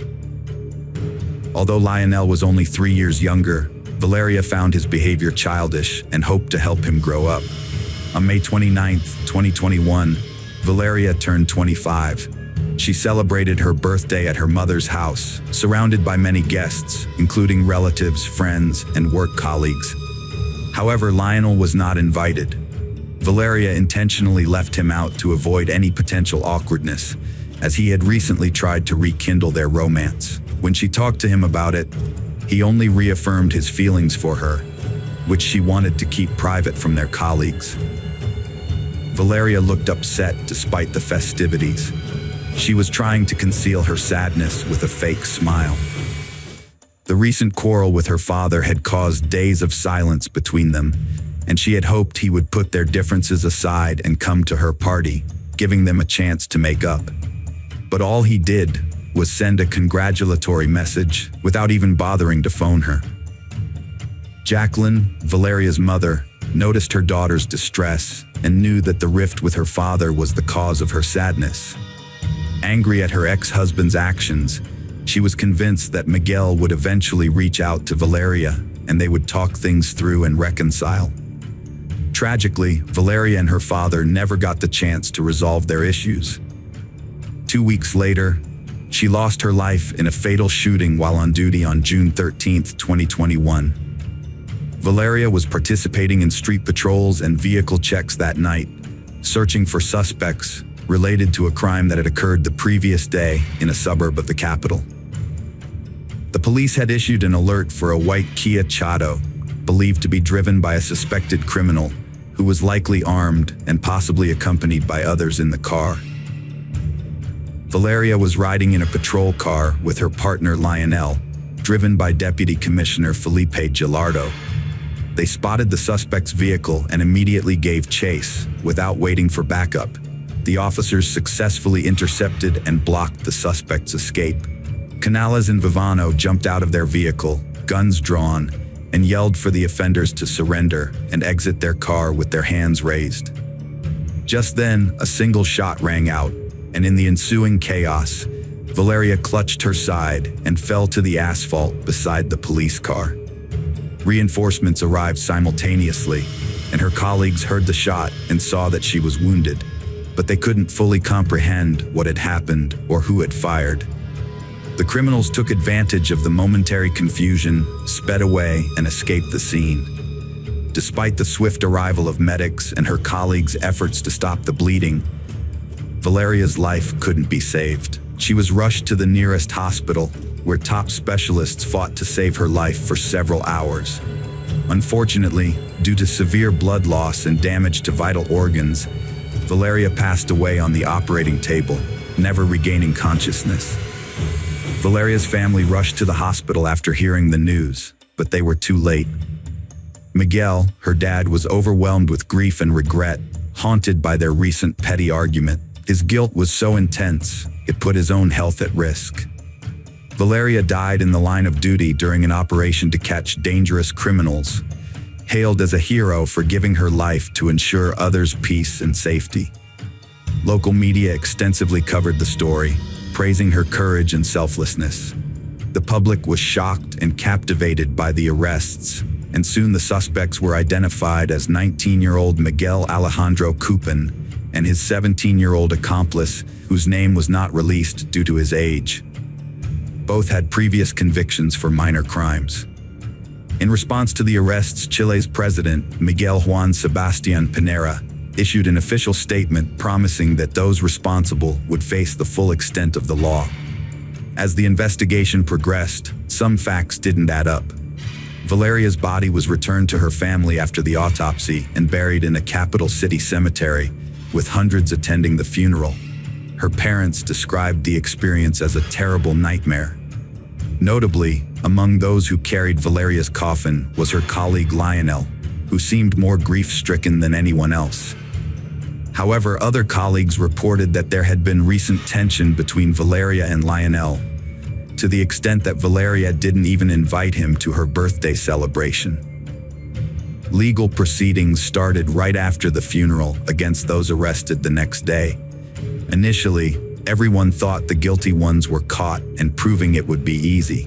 But it soon became clear the investigation was flawed, with key details missed and evidence ignored. A month and a half after the officer's death, 2 employees were suspended for their alleged role in the incident. Valeria's parents were called to the prosecutor's office, expecting new evidence. Instead, they were devastated to learn from prosecutor Juan Carlos Carrasco that their daughter died from a bullet fired by her colleague. Subsequent investigations showed that the fatal shot was fired from a service weapon held by one of Valeria's co-workers. A same-day ballistics test confirmed this, but the results were tampered with, and the bullet's characteristics, shape, caliber, and weight were incorrectly recorded in the evidence locker. Furthermore, the bullet had passed through Valeria's body, but it wasn't extracted. Instead, it was reported to have been extracted, and the entry and exit wounds in the forensic reports were switched. The shot was fired into her back, not her abdomen.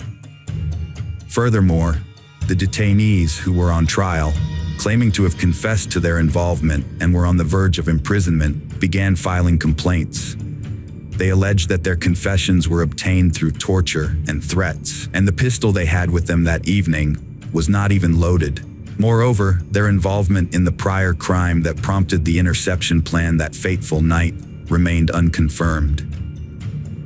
A surprising twist emerged in the public's perception of Vivano, transforming her from a tragic hero who died in the line of duty to an innocent victim betrayed by her own colleagues.